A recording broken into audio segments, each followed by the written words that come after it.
채 가시지 않은 시각에 시작됩니다. 육중한 솥에 물을 받고 밤새 핏물을 뺀 사골과 잡뼈를 안쳐 끓이기 시작하면 그제야 제 하루가 제대로 굴러가는 것 같죠. 뭉근한 불 위에서 뽀얀 국물이 끓어오르는 소리, 주방의 스테인리스 조리대에 도마와 칼이 부딪히는 소리. 이 모든 것이 지난 20여 년간 제 삶을 채워온 익숙한 교양곡입니다. 남들은 허름하고 작은 국밥집이라 할지 몰라도 이곳은 남편 없이 홀로 아들 태호를 번듯하게 키워낸 제 자부심이자 제 인생의 모든 것이 담긴 성체와도 같아요. 투박한 나무 테이블을 행주로 닦고 수저통을 채우고 오늘 담근 겉절이와 잘 익은 깍두기를 소담하게 가릇에 담아내면 어느새 가게 문을 열 시간이죠. 그러면 굶주린 배를 채우러 오는 시장 상인들부터 든든한 아침을 먹고 하루를 시작하려는 직장인들까지 제 국밥 한 그릇에 위로를 얻으려는 손님들로 작은 가게는 금세 활기를 띱니다. 저는 이 정직한 땀방울로 일궈낸 제 삶을 단 한 번도 부끄러워한 적이 없습니다. 그런 제 단단했던 세상에 조금씩 금이 가기 시작한 것은 아들 태호가 환하게 웃으며 며느리 지영이의 손을 잡고 나타났던 그날부터였을 겁니다. 어머니, 지영이가 이제 어머니 힘드실까봐 가게 일 도와드린대요. 그 말을 듣는 순간 저는 세상을 다 얻은 것처럼 기뻤어요. 이제 저 고된 주방 일도 좀 덜겠구나. 살가운 며느리랑 도란도란 이야기 나누며 일하면 얼마나 좋을까. 그런 헛된 기대를 품었었죠. 하지만 지영이가 생각하는 일은 제가 아는 일과는 전혀 다른 것이었어요. 지영이는 가장 정신없는 점심시간이 폭풍처럼 휩쓸고 지나간 뒤 오후 2시가 다 되어서야 가게의 모습을 드러냈습니다. 마치 백화점 쇼핑이라도 나온 사람처럼 머리부터 발끝까지 화사하게 꾸민 채로 말이죠. 가게 문을 열고 들어서는 순간 진한 국밥 냄새를 이기려는 듯 코를 찌르는 향수 냄새가 먼저 저를 맞이했습니다. 어머니, 저 왔어요. 어우, 아직도 손님이 있네요? 냄새는 여전하고. 그것이 보통 지영이의 첫 인사였어요. 와서는 앞치마를 두르기는커녕 손님들 눈에 잘 띄는 홀을 어슬렁거리며 빗물 주전자를 채우는 척 이미 깨끗한 테이블을 마른 행주로 훔치는 척하는 게 전부였죠. 그러고는 이내 구석자리에 자리를 잡고 앉아 최신형 휴대폰만 뚫어져라 들여다보았습니다. 제가 주방에서 산더미처럼 쌓인 설거짓거리와 씨름하며 허리가 끊어질 듯 아파와도 지영이는 철저하게 모르는 척했습니다. 지영아, 미안한데 저기 쌓인 그릇들만 좀 안으로 날라다 주겠니? 제가 보다 못해 한마디 건네면 그제야 세상을 다 잃은 표정으로 느릿느릿 일어났습니다. 네. 아이고, 이걸 어느 세월에 다 닦아요? 손에 냄새 배는 거 싫은데. 투덜거림은 덤이었죠. 저는 그런 며느리를 보며 속이 부글부글 끓어올랐지만 꾹 참아냈습니다. 이제 막 한솥밥 먹게 된 새 식구인데 시작부터 모진 시어머니 소리를 듣고 싶지는 않았으니까요. 그렇게 하루 한두 시간 남짓 가게에서 시간을 보내다 가는 지영이에게 저는 아들놈의 성화에 못 이겨 꼬박꼬박 월급까지 챙겨주었습니다. 태호는 지영이가 고생하는데 그 정도는 챙겨줘야지라고 했지만 뭐가 고생이라는 건지 저는 도무지 알 수가 없었죠. 진짜 문제는 한 달 전쯤부터 시작되었어요. 그날도 여느 때처럼 고된 하루를 마치고 낡은 계산기 앞에 앉아 하루 수입을 정산하고 있었습니다. 지폐를 한 장 한 장 세고 동전까지 탈탈 털어 맞추어 보는데 이상하게도 장부의 매출과 현금이 딱 맞아떨어지지 않는 겁니다. 정확히 2만 원이 부족했어요. 내가 오늘 뭘 잘못 계산했나? 어휴, 나이가 드니 정신이 오락가락하는구나. 처음에는 그저 제 기억력을 탓하며 대수롭지 않게 넘겼습니다. 하지만 기이한 일은 다음 날도 그 다음 날도 계속되었습니다. 하루는 3만 원, 또 하루는 2만 5천 원. 액수는 조금씩 달랐지만 매일같이 돈이 부족했습니다. 제 평생 장사하면서 단 한 번도 겪어보지 못한 일이었어요. 매일 밤 저는 홀로 가게에 남아 돈을 세고 또 세며 고개를 갸웃거렸죠. 그러다 문득 섬뜩한 공통점 하나를 발견하게 되었습니다. 그렇게 돈이 비는 날은 단 하루도 빠짐없이 지영이가 가게에 나왔던 날이라는 사실을요. 저는 애써 고개를 저었습니다. 설마 했죠. 아무리 싹싹하지 않은 며느리라지만 어떻게 시어머니 가게에서 돈을 훔쳐갈 수 있겠어요. 그건 사람으로서 할 짓이 아니잖아요. 저는 나쁜 생각을 떨쳐내려 애썼지만 한번 피어오른 의심의 연기는 좀처럼 사라지지 않았습니다. 그날 이후 저는 지영이의 일거수일투족을 남몰래 유심히 살피기 시작했습니다. 놀랍게도 지영이는 제가 주방에 들어가 다음날 쓸 재료를 손질하거나 홀 안쪽 테이블을 치우러 간 그 짧은 틈을 귀신같이 알아채고 계산대 주위를 맴돌았습니다. 손님이 뜸할 때면 괜히 계산기를 몇 번 눌러보는 척, 동전통을 정리하는 척하면서 아주 교묘하게 행동했죠. 며칠 뒤 저는 작정하고 덫을 놓기로 마음먹었습니다. 일부러 지영이가 있는 앞에서 한숨을 푹 쉬며 혼잣말처럼 중얼거렸어요. 이상하다. 오늘도 딱 3만 원이 비네. 어째 매일 이러니 장사할 맛이 안 난다. 정말. 그러자 휴대폰 화면에서 눈을 떼지도 않은 채 지영이가 심드렁하게 대꾸했습니다. 어머, 그러세요? 어머니, 요즘 자꾸 깜빡깜빡 하시잖아요. 손님한테 거스름 돈을 더 주셨나 보죠, 뭐. 그런 거 너무 신경 쓰지 마세요. 스트레스 받으면 늙어요.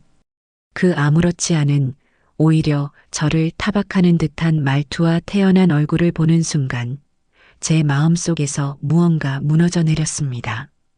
저건 정말로 아무것도 모르는 사람의 얼굴이 아니었어요. 모든 것을 알면서도 완벽하게 시치미를 떼고 있는 사람의 얼굴이었죠. 그날 밤 저는 가게에 홀로 남아뜬 눈으로 밤을 새웠습니다. 이 사실을 어떻게 해야 할까? 아들에게 솔직하게 털어놓아야 할까? 하지만 물증이 없잖아요. 섣불리 말했다가는 아들 부부 사이에 이간질이나 하는 못된 시어머니로 몰릴 것이 불 보듯 훤했습니다. 결국 며칠을 더 고민한 끝에 저는 마지막 방법을 쓰기로 결정했습니다. 조금도 내키지 않았지만 제 눈으로 직접 진실을 확인하기 위해서는 어쩔 수 없는 선택이었죠. 다음 날 아침이 되자마자 저는 보안업체에 전화를 걸어 가게에 작은 CCTV 하나를 설치해달라고 요청했습니다. 설치 기사는 점심시간이 끝난 뒤에 와서 30분도 안 되어 작업을 끝내고 돌아갔어요.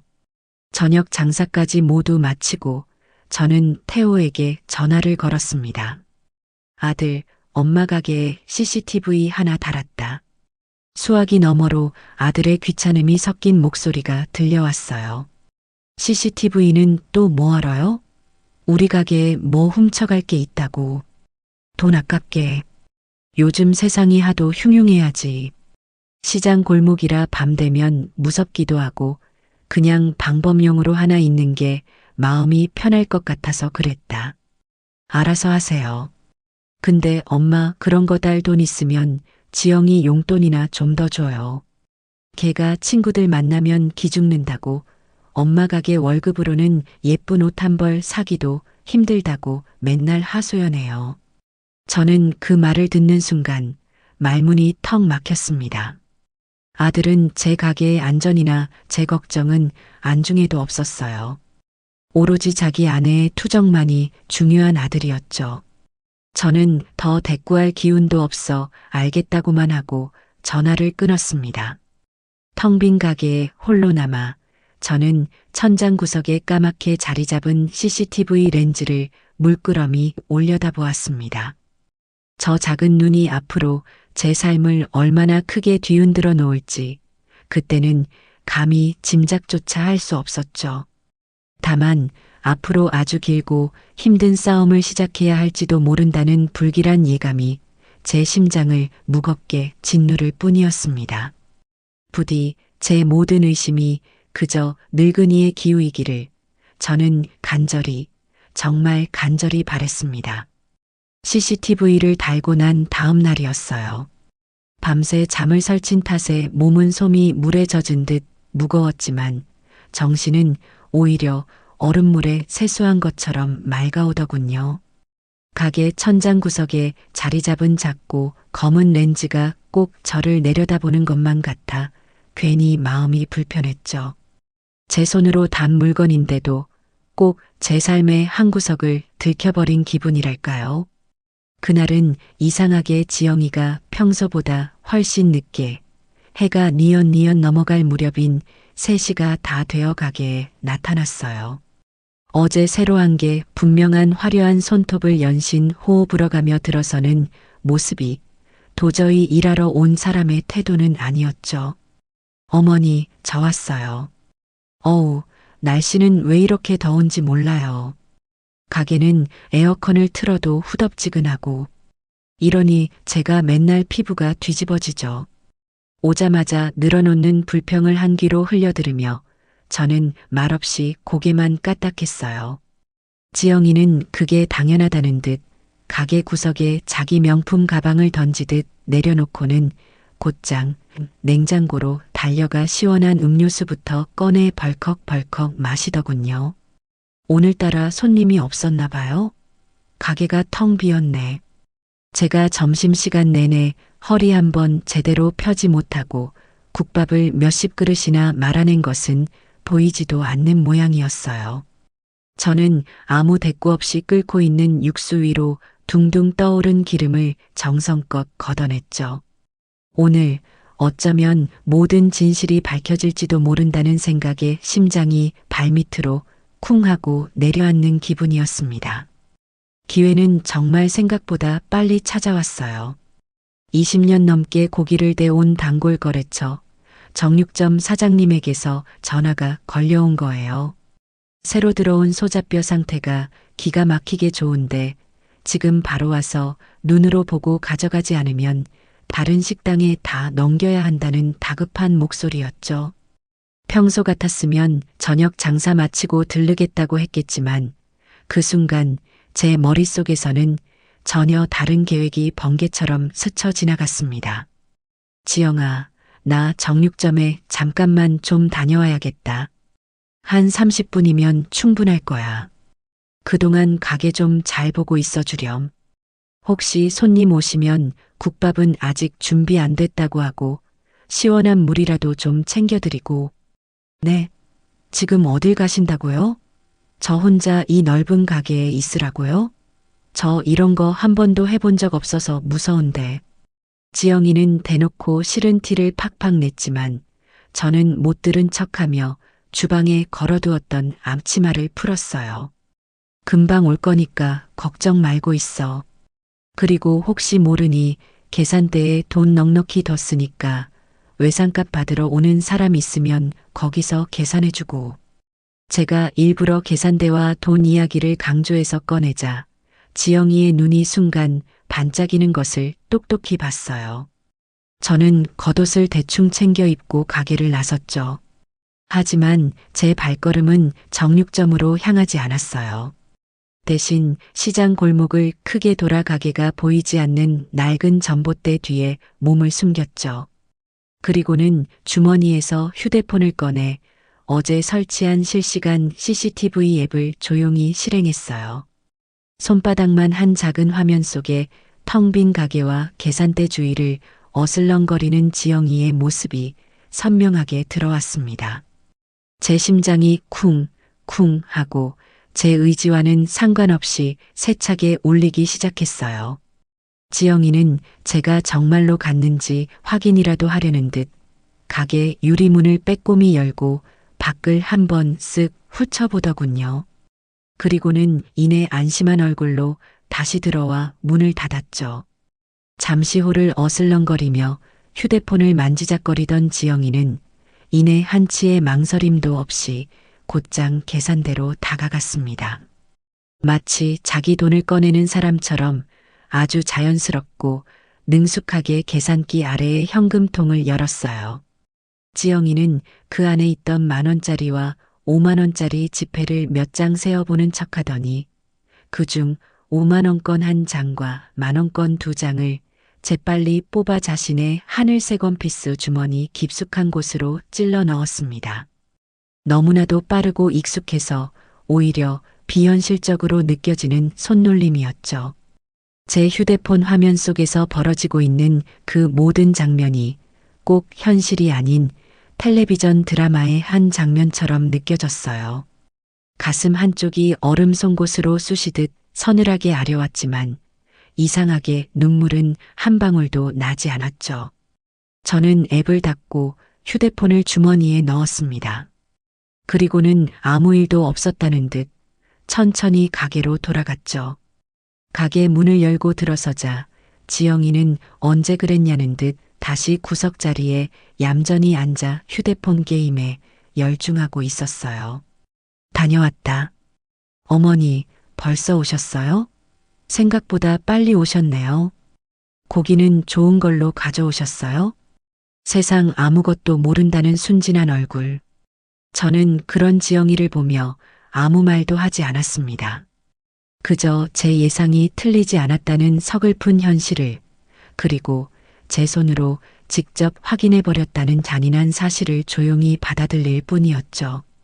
그날 장사를 모두 마칠 때까지 저는 지영이에게 단 한마디도 먼저 말을 걸지 않았습니다. 밤이 깊어지고 저는 홀로 가게에 남아 굳게 셔터를 내렸습니다. 그리고는 의자를 가져와 계산대 앞에 앉았죠. 낮에 녹화된 그 문제의 영상을 다시 돌려보았습니다. 작은 휴대폰 화면으로 볼 때와는 달리 가게 컴퓨터의 커다란 모니터로 보니 지영이의 행동 하나하나가 더욱 적나라하게 보였어요. 돈을 훔치기 직전 혹시나 누가 볼까 싶어 주방 쪽과 가게 문 쪽을 번갈아 훔쳐보던 그 불안한 눈빛, 가리고 돈을 주머니에 넣고 나서 아무렇지 않은 척 오히려 당당한 표정으로 돌아서던 그 얼굴까지. 저는 그 영상을 조용히 제 개인 이메일과 휴대폰으로 옮겨 저장했습니다. 이제 누구도 부인할 수 없는, 돌이킬 수 없는 증거가 제 손안에 들어왔습니다. 다음 날 저는 작정하고 평소보다 훨씬 늦게 가게 문을 열었습니다. 일부러 지영이가 나타날 시간에 맞추어서였죠. 아니나 다를까 오후 2시가 조금 넘어 지영이가 커다랗게 하품을 하며 가게에 들어섰습니다. 어머니, 오늘은 왜 이렇게 가게 문을 늦게 여셨어요? 저 괜히 일찍 준비하고 나왔잖아요. 저는 대꾸하는 대신 지영이를 가게 안쪽 가장 구석진 테이블로 불렀습니다. 지영아, 이리 와서 잠깐만 앉아보렴. 너한테 꼭 보여줄 게 있어서 그런다. 제 목소리가 평소와는 다르게 낮고 차갑다는 것을 느꼈는지 지영이는 의아한 표정을 지으며 제 맞은편 의자에 털썩 앉았습니다. 저는 더 이상 아무 말 없이 어제 녹화해둔 그 영상을 지영이의 눈앞에서 소리 없이 재생시켰어요. 화면 속에서 자기 자신이, 그것도 아주 능숙하게 돈을 훔치는 장면을 본 지영이의 얼굴은 순식간에 새하얗게 질려버렸죠. 당황한 듯 입술을 잘근거리며 어쩔 줄 몰라 하던 것도 잠시 지영이의 눈빛이 순식간에 독하게 돌변하더군요. 갑자기 지영이는 테이블을 손으로 쾅 하고 내리치며 자리에서 벌떡 일어났습니다. 어머니, 지금 저를 의심하시는 거예요? 이런 걸 몰래 설치해서 저를 다 감시하고 계셨어요? 이거 엄연한 사생활 침해인 거 모르세요? 적반하장도 이런 적반하장이 없었죠. 저는 자리에서 일어나지 않은 채 차분한 목소리로 말했어요. 감시가 아니라 확인이란다. 이게 대체 어떻게 된 일인지 네 입으로 직접 설명을 좀 들어봐야겠다. 그러자 지영이는 기다렸다는 듯이 눈에 수도꼭지라도 단 것처럼 눈물을 뚝뚝 흘리기 시작했습니다. 세상에서 가장 억울한 사람이 된 것처럼 서럽게 목 놓아 울기 시작하는 모습이 꼭 전문 배우 같았죠. 어머니, 정말 너무하세요. 제가 잠깐 급한 일이 생겨서 돈이 필요해서 빌린 거예요. 나중에 조용히 다시 채워 넣으려고 했다고요. 그런데 고작 이 돈 몇 푼 없어진 것 때문에 저를 이렇게 범죄자 취급하고 도둑으로 몰아가세요? 제가 시집 온 이후로 어머니한테 그렇게 미운 털이 박히셨어요? 빌렸다는 그 뻔뻔하기 짝이 없는 거짓말에 저는 기가 막혀 헛웃음이 절로 나왔어요. 지영아, 지난 한 달 동안 거의 매일같이 가게 돈이 비었다. 그럼 그것도 전부 네가 급한 일이 있어서 빌려간 것이니? 제 날카로운 추궁에 더 이상 할 말이 막혔는지 지영이는 더 크게 울부짖기 시작했습니다. 됐어요. 어머니랑은 더 이상 말이 안 통하네요. 저 이렇게 의심받으면서는 이 집 며느리 노릇 더러워서 못 해먹겠어요. 지영이는 그대로 자기 가방을 낚아채듯 챙겨 들고는 가게를 뛰쳐나갔습니다. 저는 그런 며느리의 뒷모습을 붙잡지 않았죠. 잠시 후 제 휴대폰이 마치 발작이라도 하듯 미친 듯이 울리기 시작했습니다. 화면에는 내 아들이라는 이제는 너무나도 낯설게 느껴지는 이름이 떠 있었죠. 저는 길게 심호흡을 한번 하고 조용히 통화 버튼을 눌렀습니다. 수화기 너머로 이성을 완전히 잃어버린 아들의 고함이 제 귀를 후벼 팠습니다. 엄마, 지영이한테 대체 무슨 짓을 한 거예요? 지금 애가 억울해서 죽겠다고 울고불고 난리가 났어요. 엄마가 당장 지영이한테 사과하세요. 저는 그저 기계처럼 조용히 대답했어요. 태호야, 일단 흥분부터 가라앉히고 가게로 좀 오렴. 와서 직접 네 눈으로 모든 걸 확인하고 나서 다시 이야기하자. 하지만 아들은 제 말을 들을 생각조차 없어 보였습니다. 확인은 뭘 확인해요? 엄마가 또 우리 착한 지영이 구박하고 못살게 군 게 불보듯 뻔한데 엄마는 대체 왜 그렇게 지영이를 못 잡아먹어서 안달이 나신 거냐고요? 제가 당장 그리로 갈 테니까 엄마는 우리 지영이한테 무릎 꿇고 사과할 준비나 단단히 하고 계세요. 전화는 그렇게 일방적으로 끊겼습니다. 저는 쿵쾅거리는 가슴을 애써 진정시키며 잠시 후 들이닥칠 아들을 기다렸죠. 이제 정말 이 지긋지긋한 연극을 끝내야 할 시간이 바로 눈앞까지 다가오고 있었습니다. 태호가 가게에 도착하기까지는 30분도 채 걸리지 않았어요. 가게 문이 부서져라 열리고 성난 황소처럼 씩씩거리며 들어서는 아들의 얼굴은 분노로 시뻘겋게 달아올라 있었죠. 저는 태호가 장가가기 전까지 단 한 번도 저에게 저런 험악한 표정을 보인 적이 없는 아들이라고 기억해요. 하지만 지금 제 앞에 서 있는 저 남자는 더 이상 제 아들이 아니라 오로지 문지영의 남편일 뿐이었죠. 엄마, 여기가 어디라고 지영이를 울려서 내보내요. 애가 너무 놀라서 길에서 쓰러지기라도 하면 어쩔 뻔했어요. 아들은 가게에 들어오자마자 제게 삿대질부터 하며 언성을 높였습니다. 저는 자초지종을 설명할 아주 작은 기회조차 얻지 못했죠.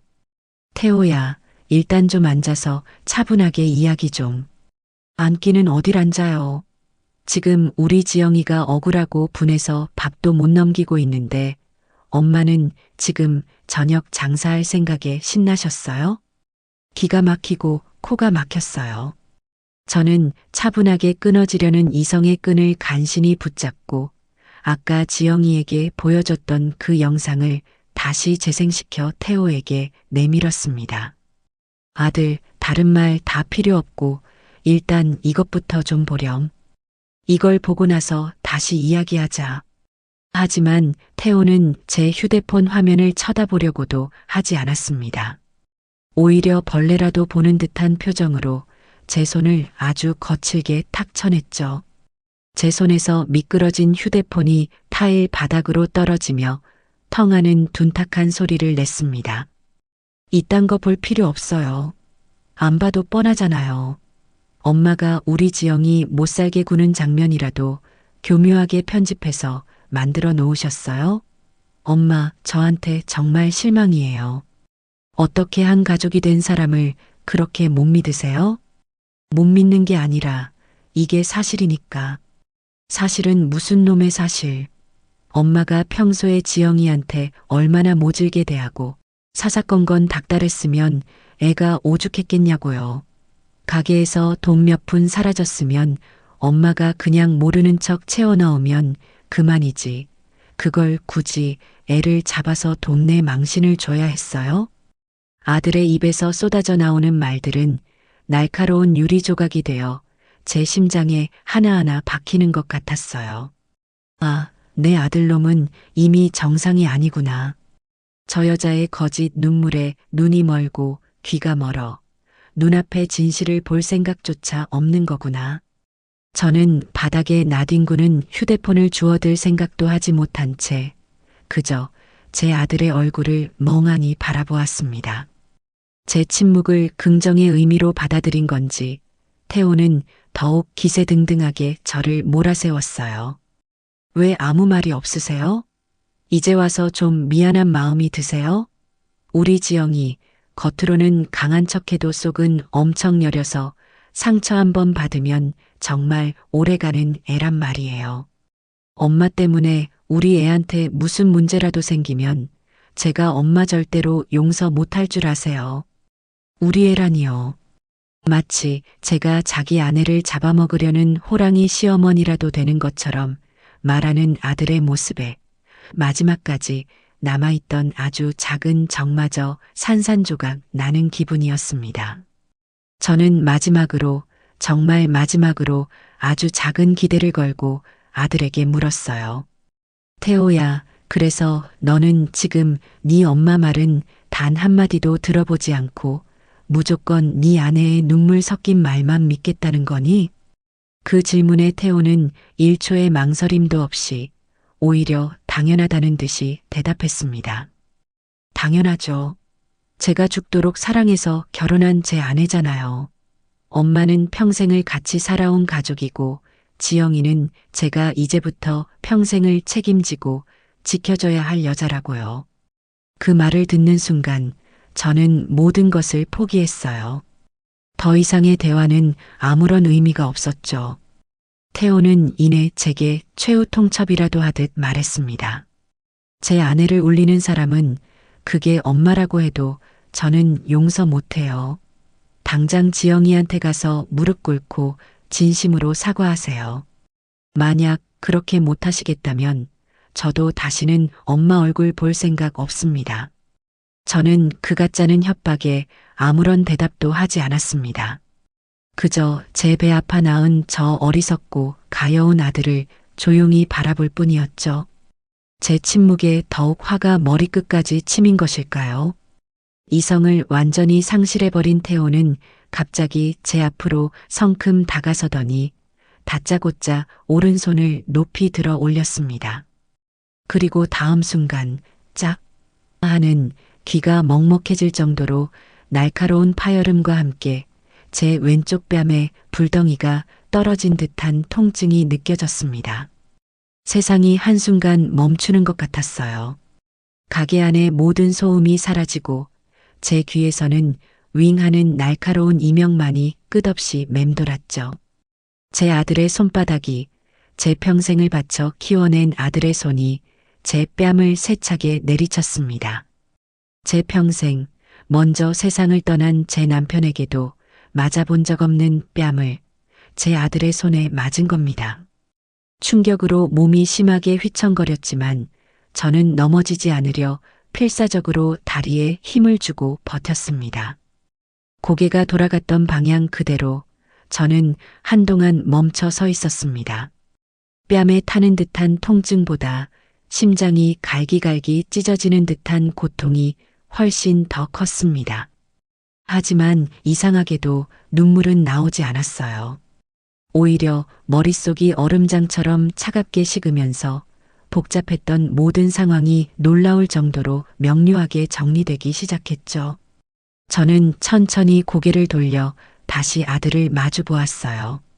아들은 자기가 방금 무슨 짓을 저질렀는지 스스로 깨달았는지 아니면 제 반응에 놀란 건지 살짝 당황한 얼굴로 저를 보고 있었습니다. 하지만 그 얼굴 어디에서도 미안함이나 후회 같은 감정은 단 한 조각도 찾아볼 수 없었죠. 저는 아무런 감정이 실리지 않은 제 자신도 놀랄 만큼 차분하고 냉정한 목소리로 입을 열었습니다. 그래, 이게 네 진심이구나. 아주 잘 알겠다. 그 말을 끝으로 저는 더 이상 아들을 쳐다보지 않았습니다. 대신 허리를 숙여 바닥에 떨어져 있던 제 휴대폰을 조용히 주워들었죠. 다행히 액정은 깨지지 않았더군요. 저는 휴대폰에 묻은 먼지를 손으로 툭툭 털어냈습니다. 그리고는 가게 출입문을 턱으로 가리키며 말했어요. 이제 볼일 다 끝났으면 그만 돌아가라. 그리고 내 가게에 다시는 발 들여놓을 생각 마라. 너랑 나 오늘부로 완전히 끝이다. 제 단호하고 싸늘한 태도에 태호는 잠시 할 말을 잃은 듯 보였습니다. 엄마, 지금 그게 무슨 말이에요? 못 들었니? 너는 이제 더 이상 내 아들이 아니고 나도 더 이상 네 엄마가 아니다. 그러니까 당장 내 눈앞에서 사라지라고. 저는 태호를 그대로 지나쳐 주방으로 들어갔습니다. 그리고는 앞치마를 고쳐 두르고 마치 방금 전 아무 일도 없었다는 듯이 저녁 장사를 위한 재료 손질을 시작했죠. 등 뒤에서 태호가 무어라 더 소리치는 것 같았지만 저는 듣지 않았습니다. 제 세상에서 박태호라는 존재는 바로 방금 전 제 뺨을 내리친 그 순간 완벽하고 영원하게 지워졌으니까요.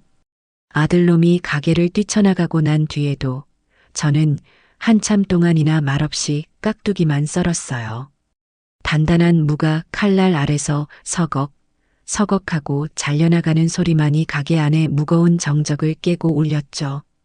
뜨겁게 달아올랐던 뺨은 시간이 지나면서 어느새 감각이 무뎌졌지만 심장 가장 깊은 곳에서부터 차가운 분노가 시퍼런 칼날처럼 솟아오르는 것이 선명하게 느껴졌습니다.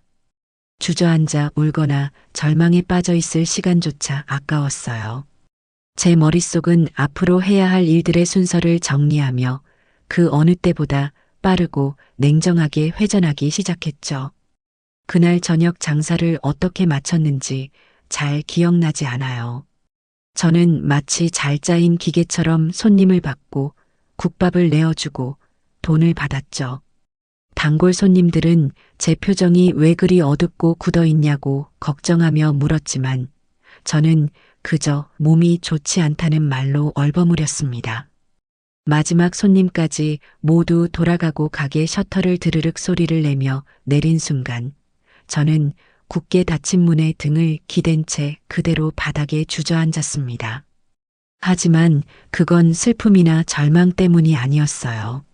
앞으로 벌어질 거대한 폭풍을 오롯이 혼자 감당하기 위해 잠시 숨을 고를 시간이 필요했을 뿐입니다. 저는 자리에서 일어나 지난 20년간 단 한 번도 제대로 사용한 적 없던 가게 안쪽의 작은 창고 방으로 들어갔습니다. 그리고는 낡은 자개장 가장 깊숙한 곳, 헌 옷가지들 밑에 숨겨두었던 또 다른 휴대폰을 꺼내 들었죠. 이 휴대폰에 저장된 이름은 단 3개뿐이었어요. 그중 가장 첫 번째 이름, 최 변호사의 번호를 한치의 망설임도 없이 눌렀습니다. 신호음이 2번 울리기도 전에 언제나처럼 신뢰감 넘치는 중후한 남자의 목소리가 들려왔어요. 회장님, 오랜만입니다. 혹시 무슨 일 있으십니까? 최 변호사는 제 개인 자산관리인이자 저의 모든 법률적인 문제를 처리해주는 대리인이었죠. 제가 시장 골목의 평범한 국밥집 할머니가 아닌 수십 개의 직영점과 여러 개의 브랜드를 거느린 대형 요식업 프랜차이즈 한풍경푸드의 숨은 창업주이자 회장이라는 사실을 아는 몇 안 되는 사람이기도 했고요. 최 변호사, 나예요. 그동안 계속 미뤄왔던 일, 오늘부로 전부 시작해야겠어요. 제 목소리는 저 스스로도 놀랄 만큼 침착하고 단단했어요. 알겠습니다, 회장님. 혹시 태호 군과 관련된 일 때문에 그러십니까? 최 변호사는 이미 모든 것을 꿰뚫고 있다는 듯 조심스럽게 물었죠. 그래요. 더 이상은 안 되겠어요. 내일 아침 일찍 관련된 서류 전부 들고 사무실로 찾아가지. 그때 자세한 이야기는 다시 합시다. 네, 회장님. 언제든 오십시오. 기다리고 있겠습니다. 짧은 통화를 마치고 저는 다시 가게 홀로 나왔어요. 그리고는 태호에게서 걸려올 전화를 조용히 기다렸죠. 아니나 다를까 다음날 오전이 되자 태호에게서 전화가 걸려왔습니다. 제가 먼저 연락해서 빌 줄 알았는데 아무런 소식이 없으니 제풀에 궁금해지고 초조해진 모양이었죠. 엄마, 어제는 제가 좀 너무 흥분해서 실수했어요. 그러니까 엄마도 이제 그만 화 풀고 지영이한테 가서 정식으로 사과하고 좋게 끝내세요. 자꾸 이렇게 일 크게 만들지 말고요. 수화기 너머로 들려오는 아들의 목소리에는 자신의 잘못에 대한 반성이나 죄책감은 단 한 톨도 담겨 있지 않았습니다. 오히려 이 모든 사태의 책임을 제게 떠넘기며 저를 가르치려 드는 그 오만한 태도에 실소가 터져 나왔죠. 제가 자기 아내에게 사과를 해야 이 모든 일이 해결된다고 굳게 믿고 있는 저 어리석음. 생각 좀 해보겠다. 저는 그 말만 차갑게 남기고 전화를 끊어버렸습니다. 더 이상 저놈의 목소리를 듣고 있을 이유도 가치도 없었으니까요. 저는 가게 문에 개인 사정으로 금일 하루 쉽니다라는 팻말을 큼지막하게 써서 걸어 잠그고 곧바로 택시를 잡아타고 시내 중심가에 있는 제 주거래 은행의 VIP 지점으로 향했습니다. 그리고는 제 개인 금고를 열었죠. 번쩍이는 금괴나 현금 다발 대신 그 안에는 지난 수십 년간 제가 피와 땀을 흘려 이룩한 모든 것의 증거들이 차곡차곡 잠들어 있었습니다. 가장 먼저 꺼내든 것은 태호 부부가 지금 살고 있는 강남의 최고급 주상복합 아파트 등기부등본이었어요. 태호는 제가 그 집을 큰맘 먹고 사줬다고 알고 있지만 사실 그 아파트의 진짜 소유주는 제 개인 명의가 아닌 제 회사 한풍경푸드의 법인 명의로 되어 있었죠. 태호는 그저 회사에서 복지 차원으로 제공하는 사택에 월세 한 푼 내지 않고 편하게 살고 있었을 뿐입니다. 다음으로 꺼내든 서류는 태호가 매일같이 자기 몸보다 더 아끼며 자랑하고 다니는 독일제 고급 외제차의 리스 계약서였습니다. 역시나 계약 당사자는 한풍경푸드 법인이었고 매달 나가는 수백만 원의 리스료와 비싼 보험료는 모두 제 회사 법인 카드에서 자동으로 결제되고 있었죠. 태호는 그 차가 온전히 자기 소유인 줄 알고 있지만 그는 그저 회사 차량을 잠시 개인 용무로 몰고 다니는 운전기사에 불과했던 거예요. 마지막으로 지영이가 백화점 VIP 라운지를 제 집 드나들 듯하며 물 쓰듯 긁어대던 가족 카드 발급 내역서와 지난 1년간의 사용 명세서를 꼼꼼하게 챙겼습니다. 그 카드 역시 제 법인 명의로 발급된 것이었고 모든 법적 책임은 대표이사인 제게 있었죠. 저는 그 자리에서 곧바로 은행의 프라이빗 뱅킹 담당 지점장에게 전화를 걸었습니다. 지점장님, 저예요. 지금 즉시 제 법인카드에 연결되어 있는 가족카드 전부 사용 정지시켜주세요. 일시 정지 말고 영구 정지로요. 서류 가방을 묵직하게 채운 저는 곧장 최 변호사의 사무실로 향했습니다. 거대한 통유리창 너머로 도시의 화려한 전경이 한눈에 내려다 보이는 펜트하우스 사무실에서 최 변호사는 이미 모든 준비를 마친 채 저를 기다리고 있었죠. 회장님 오셨습니까? 저는 가방에서 서류 뭉치들을 꺼내 그의 넓은 원목 테이블 위에 펼쳐 놓았어요. 그리고 어제 있었던 모든 일을 제 뺨에 희미하게 남은 손자국까지 포함하여 아주 담담하고 객관적으로 설명했죠.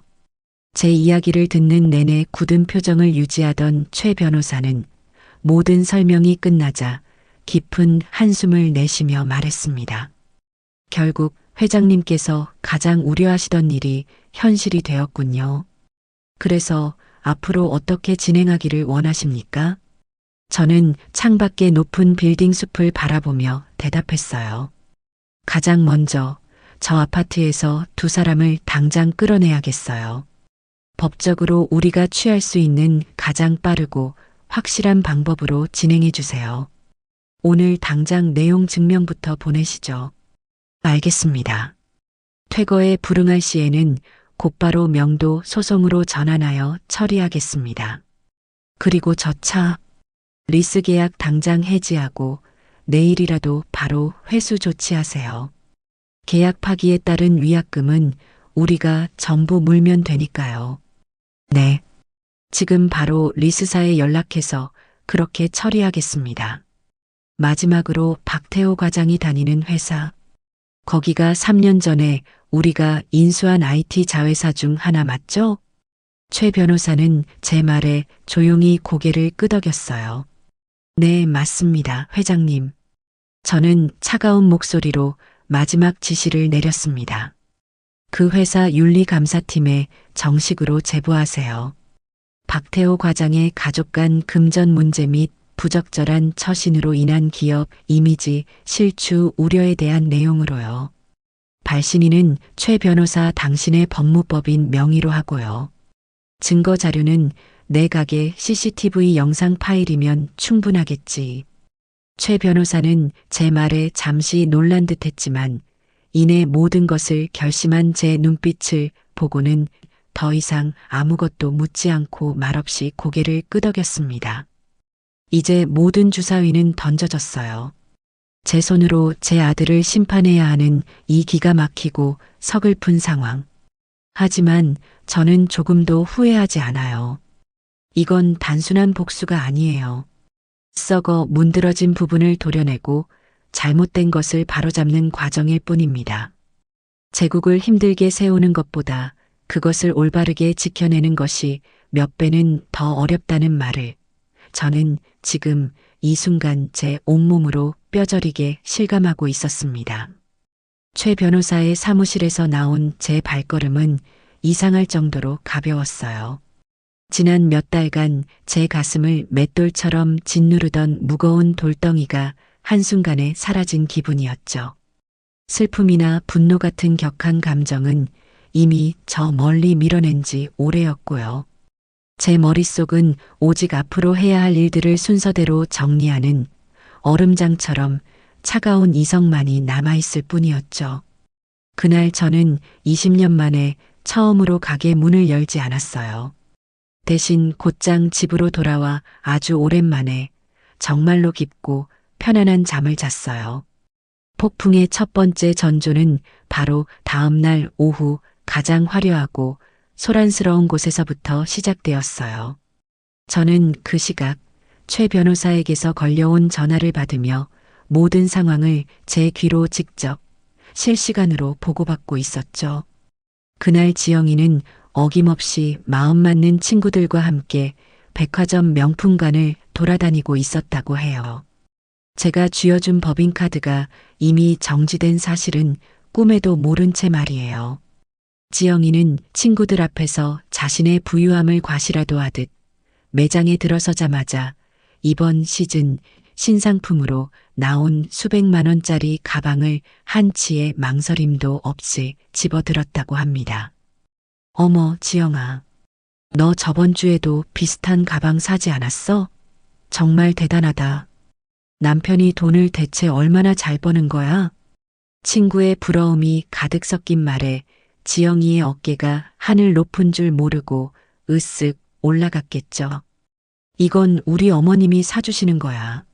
내가 가게 일 조금 도와주는 게 그렇게 기특하시다나 뭐라나. 솔직히 귀찮아 죽겠는데 자꾸 이렇게 비싼 걸 사주시니까 어쩔 수 없이 가끔 나가주는 거지 뭐. 제 흉을 보면서 자기 자신을 포장하는 그 뻔뻔함. 지영이는 의기양양한 표정으로 가방을 들고 계산대로 향했고 지갑에서 아주 익숙하게 제 카드를 꺼내 점원에게 건넸다고 해요. 일시불로 해주세요. 하지만 잠시 후 점원의 표정이 미묘하게 굳어지기 시작했죠. 고객님, 정말 죄송하지만 카드 한도 초과라고 나오는데요. 지영이는 어이가 없다는 듯 코웃음을 치며 대꾸했다고 하죠. 한도 초과요? 그게 무슨 말도 안 되는 소리예요. 이 카드는 한도 같은 거 없는 카드예요. 기계가 잘못됐나 본데 다시 한번 제대로 긁어봐요. 점원은 몇 번이고 다시 카드를 단말기에 긁었지만 결과는 마찬가지였어요. 주변에서 쇼핑하던 사람들과 친구들이 수군거리는 시선이 느껴지자 지영이의 얼굴이 슬슬 토마토처럼 붉어지기 시작했대요. 아니, 이 기계가 고장난 게 분명하네. 답답하게 카드사에 직접 전화해서 확인 좀 해봐요. 우리 어머님이 어떤 분이신 줄 알고 감히. 결국 점원은 카드사 고객센터에 직접 전화를 걸었고 잠시 후 아주 곤란하고 난처한 표정으로 지영이에게 말했어요. 고객님, 정말 죄송합니다만 확인해 본 결과 카드 소유주 본인의 직접적인 요청으로 이 카드는 어제 날짜로 영구 사용 정지 처리가 되었다고 합니다. 그 말을 듣는 순간 지영이의 얼굴은 잘 닦은 백자처럼 새하얗게 질려버렸다고 해요. 영구 정지라는 말이 무슨 뜻인지 모를 리가 없었겠죠. 친구들은 애써 안타까운 척 등을 토닥이며 위로했지만 그들의 눈에는 숨길 수 없는 조롱과 고소함이 가득했다고 합니다. 결국 지영이는 그토록 갖고 싶어 하던 비싼 가방을 계산대 위에 도로 올려놓고 불타는 얼굴로 매장을 뛰쳐나올 수밖에 없었죠. 그날 저녁 저는 최 변호사로부터 카드 정지 이후 지영이가 평소 즐겨 찾던 고급 레스토랑과 피부 관리실에서도 결제를 시도하다가 연달아 망신을 당했다는 추가적인 보고를 전해 들었어요. 두 번째 타격은 당연히 그 남편인 태호에게로 향했죠. 그 시각 태호는 회사에서 중요한 프레젠테이션을 아주 성공적으로 막 끝내고 한껏 자신감에 찬 얼굴로 퇴근 준비를 하고 있었을 거예요. 늘 그랬던 것처럼 지하 주차장에 고이 모셔둔 자신의 번쩍이는 독일제 세단을 향해 기분 좋게 걸어갔죠. 그런데 차 문을 열려던 바로 그 순간 낯선 번호로 전화 한 통이 걸려왔습니다. 네, 박태호입니다만. 안녕하십니까, 고객님. 저희는 차량 금융을 담당하는 회사입니다. 고객님께서 현재 운용 중이신 차량의 리스 대금이 2달째 미납 상태라 확인차 연락드렸습니다. 태호는 어이가 없다는 듯 헛웃음을 흘리며 대답했다고 해요. 미납이요? 그게 무슨 말씀이십니까? 제 리스료는 매달 지정된 날짜에 자동으로 이체되고 있는데요. 그쪽 전산에 무슨 오류가 있나 본데 다시 제대로 확인하고 연락 주세요. 하지만 수화기 너머에서는 감정이 섞이지 않은 단호한 목소리가 흘러나왔죠. 고객님, 저희 쪽 전산에는 아무런 문제가 없습니다. 리스 계약의 주체인 귀사의 모기업 측에서 지난달부터 리스료 지급을 공식적으로 중단한 것으로 확인됩니다. 계약서에 명시된 대로 이번 주 금요일까지 미납된 금액이 해결되지 않을 시 저희는 즉시 차량 회수 절차에 들어갈 예정입니다.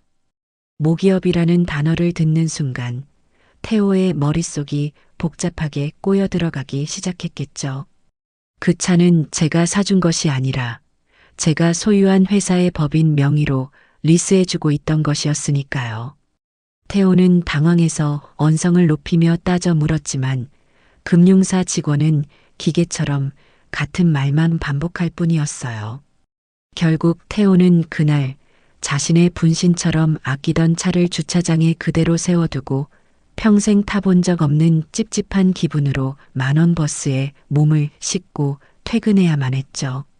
그가 그토록 자랑스러워하던 에마가 사실은 자기 것이 아니었다는 사실을 어렴풋이 그리고 아주 불길하게 깨닫기 시작하면서요. 그날 밤 태호 부부의 집은 그야말로 얼음장 같은 전쟁터였을 겁니다. 지영이는 백화점에서 당한 망신에 대한 분풀이를 온전히 태호에게 해댔을 거고 태호는 영문도 모를 리스류 미납 문제로 머리가 터질 지경이었겠죠. 서로에게 책임을 떠넘기며 삿대질을 하고 있을 바로 그 순간 그들의 불행에 마침표를 찍을 마지막 한 방이 날아들었습니다. 딩동. 아파트 인터폰이 울렸고 관리사무소라는 차분한 안내 멘트가 흘러나왔어요. 박태호님 댁 맞으십니까? 잠시 안내 말씀드립니다. 다음 달부터는 월세 및 관리비 납부 계좌가 변경될 예정이니 착오 없으시길 바랍니다. 새로운 임대인 측 법무법인에서 조만간 정식으로 관련 안내문을 우편으로 발송할 예정이라고 합니다. 월세 그리고 임대인이라는 단어를 듣는 순간 두 사람은 잠시 말을 잃고 서로의 얼굴만 쳐다보았을 겁니다. 그들은 자기들이 사는 이 최고급 주상복합 아파트가 당연히 제 명의로 된 자가인 줄로만 철석같이 믿고 있었을 테니까요. 하지만 현실은 전혀 달랐죠. 그 집은 월세였고 그 비싼 월세를 지난 몇 년간 군소리 없이 꼬박꼬박 내주고 있던 진짜 집주인은 바로 저였던 거예요. 이제 그 임대차 계약마저 곧 끝날 것이라는 냉정한 통보였어요. 지영이는 아마 그 자리에서 그대로 주저앉아 절규했을 겁니다. 태호는 망연자실한 얼굴로 넓은 거실을 의미 없이 서성였겠죠. 카드, 자동차, 그리고 집까지. 자신들이 당연하게 누리던 모든 것들이 사실은 모래 위에 지은 성처럼 허망하고 위태로운 것이었다는 사실을, 그리고 그 모든 것의 손잡이를 제가 단단히 쥐고 있었다는 사실을 그제야 뼈저리게 아주 고통스럽게 깨닫기 시작했을 거예요. 하지만 그건 아직 시작에 불과했죠. 돈줄을 끊는 것은 제가 그들을 위해 준비한 아주 차가운 전체 요리일 뿐이었으니까요. 경제적인 압박이 그 두 사람의 숨통을 서서히 조여오기 시작했다면 제가 준비한 다음 단계는 그들이 돈보다 어쩌면 목숨보다 더 중요하게 생각하던 사회적인 체면과 거짓된 평판을 송두리째 무너뜨리는 것이었어요. 저는 그들이 스스로 정성껏 쌓아 올린 그 허영의 성을 다른 누구도 아닌 바로 그들 자신의 손으로 처참하게 무너뜨리게 만들고 싶었죠. 이 모든 계획 역시 최 변호사의 유능하기 짝이 없는 팀을 통해 한치의 오차도 없이 아주 은밀하고 신속하게 진행되었어요. 첫 번째 목표는 당연히 며느리 지영이었죠. 지영이는 하루의 절반 이상을 휴대폰에 콜을 받고 온라인 커뮤니티와 SNS에 매달려 사는 사람이었어요. 특히나 아이를 둔 그 지역의 엄마들이 모여 온갖 정보를 공유하는 맘카페에서는 나름대로 상당한 영향력을 가진 유명 인사로 통한다고 들었어요. 시도 때도 없이 고가의 유모차와 명품 아기 옷들을 자랑하고 남편과 시어머니의 재력을 은근히 과시하며 다른 회원들의 부러움과 질투를 사는 것이 그녀 인생의 유일한 낙이었으니까요. 바로 그곳이 지영이를 심판할 가장 완벽하고 효과적인 무대였습니다. 어느 날 저녁 수만 명의 회원이 활동하는 그 맘카페의 자유 게시판에 익명의 글 하나가 조용히 하지만 아주 의미심장하게 올라왔습니다. 제목 정말 기가 막히고 화가 나서 말이 안 나오네요. 저희 가게에서 실제로 일어난 일입니다. 글은 자신을 시장에서 작은 가게를 힘들게 운영하는 자영업자라고 소개하는 사람의 시점에서 아주 담담하게 시작되었어요.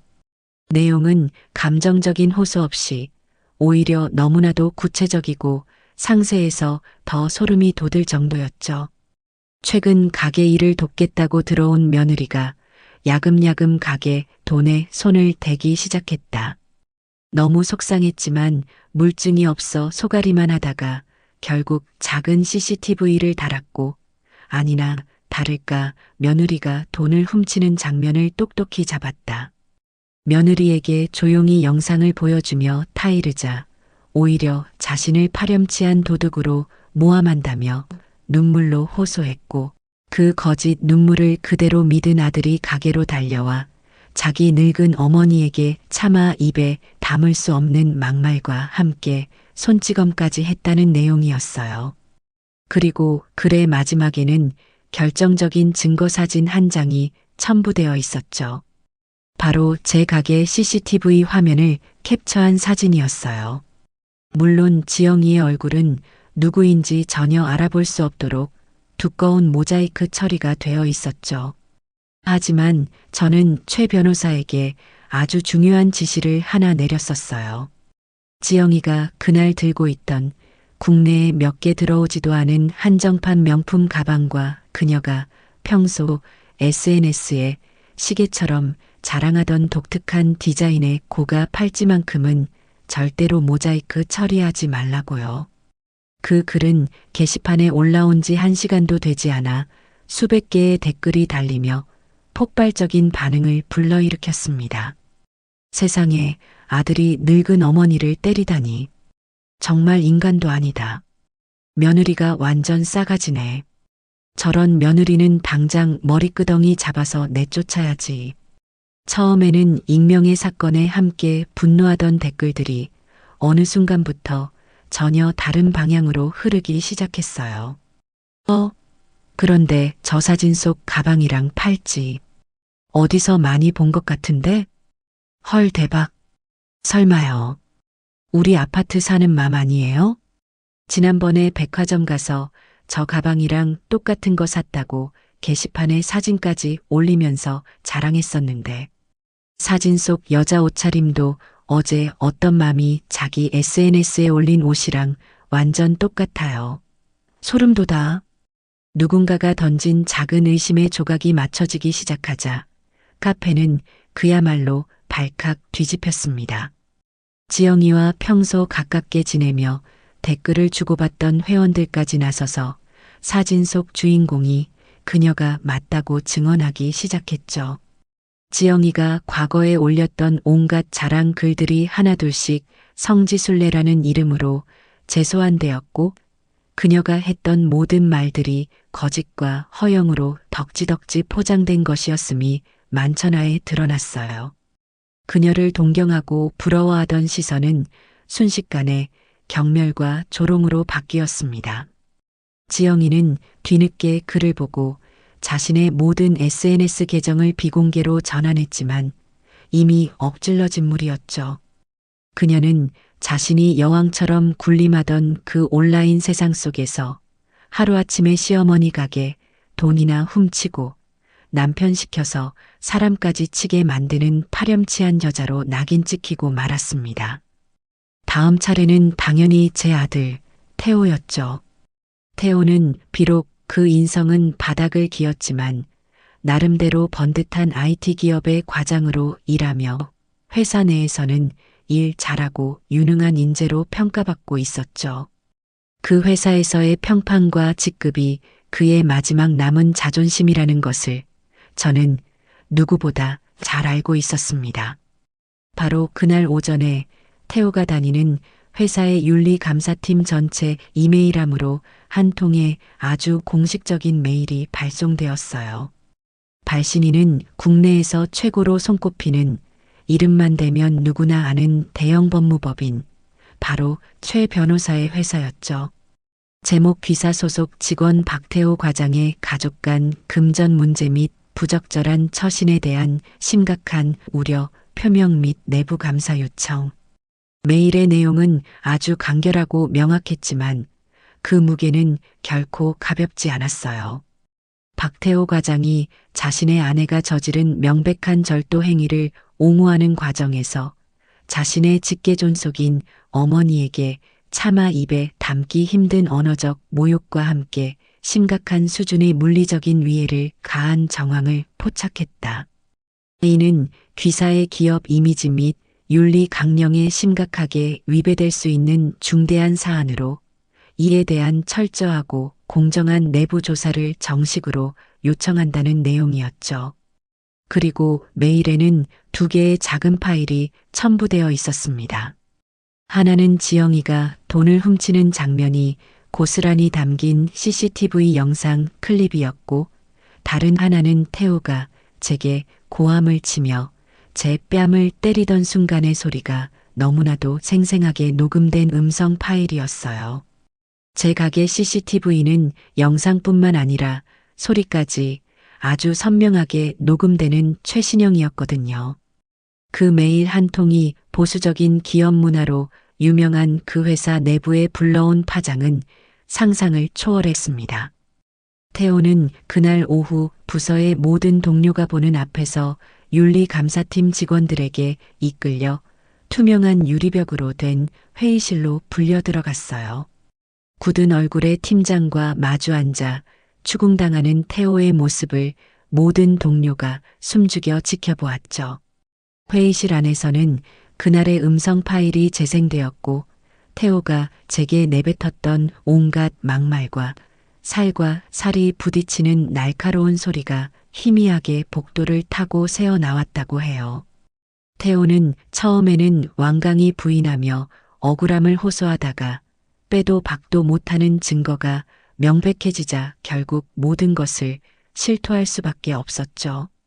그는 그 자리에서 즉시 모든 업무에서 배제되고 대기 발령 조치를 받았어요. 사실상의 해고, 통보나 다름없는 조치였죠.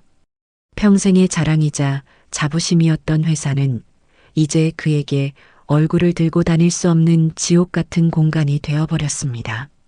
마지막으로 저는 지영이의 친정 부모님 댁으로 두툼한 서류 봉투 하나를 보냈어요. 그냥 일반 우편이 아닌 받은 사람이 반드시 신분증을 제시하고 서명을 해야만 하는 내용 증명 우편으로요. 그 봉투 안에는 최 변호사의 법무법인 직인이 선명하게 찍힌 아주 차가운 공식 문서가 들어 있었죠. 제목 귀 댁의 자녀 문지영 씨의 상습 절도 행위에 대한 피해, 원금 및 정신적 피해 보상 청구를 위한 사전 고지서. 문서에는 지영이가 지난 한 달간 제 가게에서 훔쳐간 돈의 액수를 날짜별로 꼼꼼하게 정리한 내역과 함께 그로 인해 제가 입은 말할 수 없는 정신적 충격에 대한 위자료를 청구할 것이며, 만약 일주일 내로 합의 의사를 공식적으로 밝히지 않을 시 즉시 민형사상 소송을 동시에 진행하겠다는 내용이 담겨 있었어요. 하나뿐인 딸이 좋은 곳에 시집가서 호의호식하는 줄만 철석같이 믿고 있던 지영이의 부모님은 난데없이 날아온 절도와 소송이라는 단어에 하늘이 무너지는 듯한 충격을 받았을 겁니다. 그들은 서류를 받자마자 제게 전화를 걸어 다짜고짜 고래고래 소리를 지르며 따져 물었어요. 사부인, 지금 이게 대체 무슨 경우 없는 짓입니까? 어떻게 사람을 안 보고 우리 귀한 딸을 파렴치한 도둑으로 몰 수가 있어요? 저는 아주 차분하고 조용한 목소리로 대답했죠. 사돈어른, 일단 흥분부터 가라앉히시죠. 저는 없는 사실을 지어내는 사람이 아닙니다. 혹시 제 말을 못 믿으시겠다면 따님이 직접 돈을 훔치는 장면이 담긴 CCTV 영상을 지금 바로 휴대폰으로 보내드릴까요? 제 말의 수화기 너머에서는 한동안 무거운 침묵이 흘렀어요. 그들은 더 이상 아무런 말도 하지 못하고 힘없이 전화를 끊어버렸죠. 아마 그 길로 딸에게 달려가 자초지종을 확인했겠죠. 그리고는 모든 것이 사실이라는 것을 깨닫고 깊은 절망에 빠졌을 겁니다. 이제 지영이에게는 더 이상 기댈 곳도 숨을 곳도 편들어줄 사람도 아무도 남아있지 않게 된 거예요. 돈줄이 완전히 끊기고 사회적으로 완벽하게 고립되자 두 사람은 그제야 사태의 심각성을 온몸으로 깨달은 모양이었어요. 그동안 하늘을 찔렀던 오만하고 당당하던 태도는 온데간데 없고 벼랑 끝에 몰린 생쥐처럼 불안에 떨기 시작했죠. 그들은 아마 며칠 밤낮으로 좁은 집안에서 서로에게 책임을 떠넘기며 맹렬하게 싸웠을 겁니다. 이게 다 너 때문이야. 라는 날카로운 고성이 그 텅 빈 아파트에 가득 울려 퍼졌겠죠. 결국 마지막 지푸라기라도 잡는 절박한 심정으로 그들은 이 모든 문제의 시작점인 저를 찾아왔습니다. 그날은 유난히 차가운 가을비가 추적추적 내리는 날이었어요. 며칠 밤낮을 제대로 못 잔 듯 엉망이 된 몰골의 태호와 지영이가 제 가게 앞에 나타났을 때 가게의 낡은 셔터는 굳게 내려져 있었죠. 셔터에는 내부 수리 관계로 당분간 휴업합니다라는 제가 직접 쓴 삐뚤빼뚤한 팻말이 붙어 있었고요.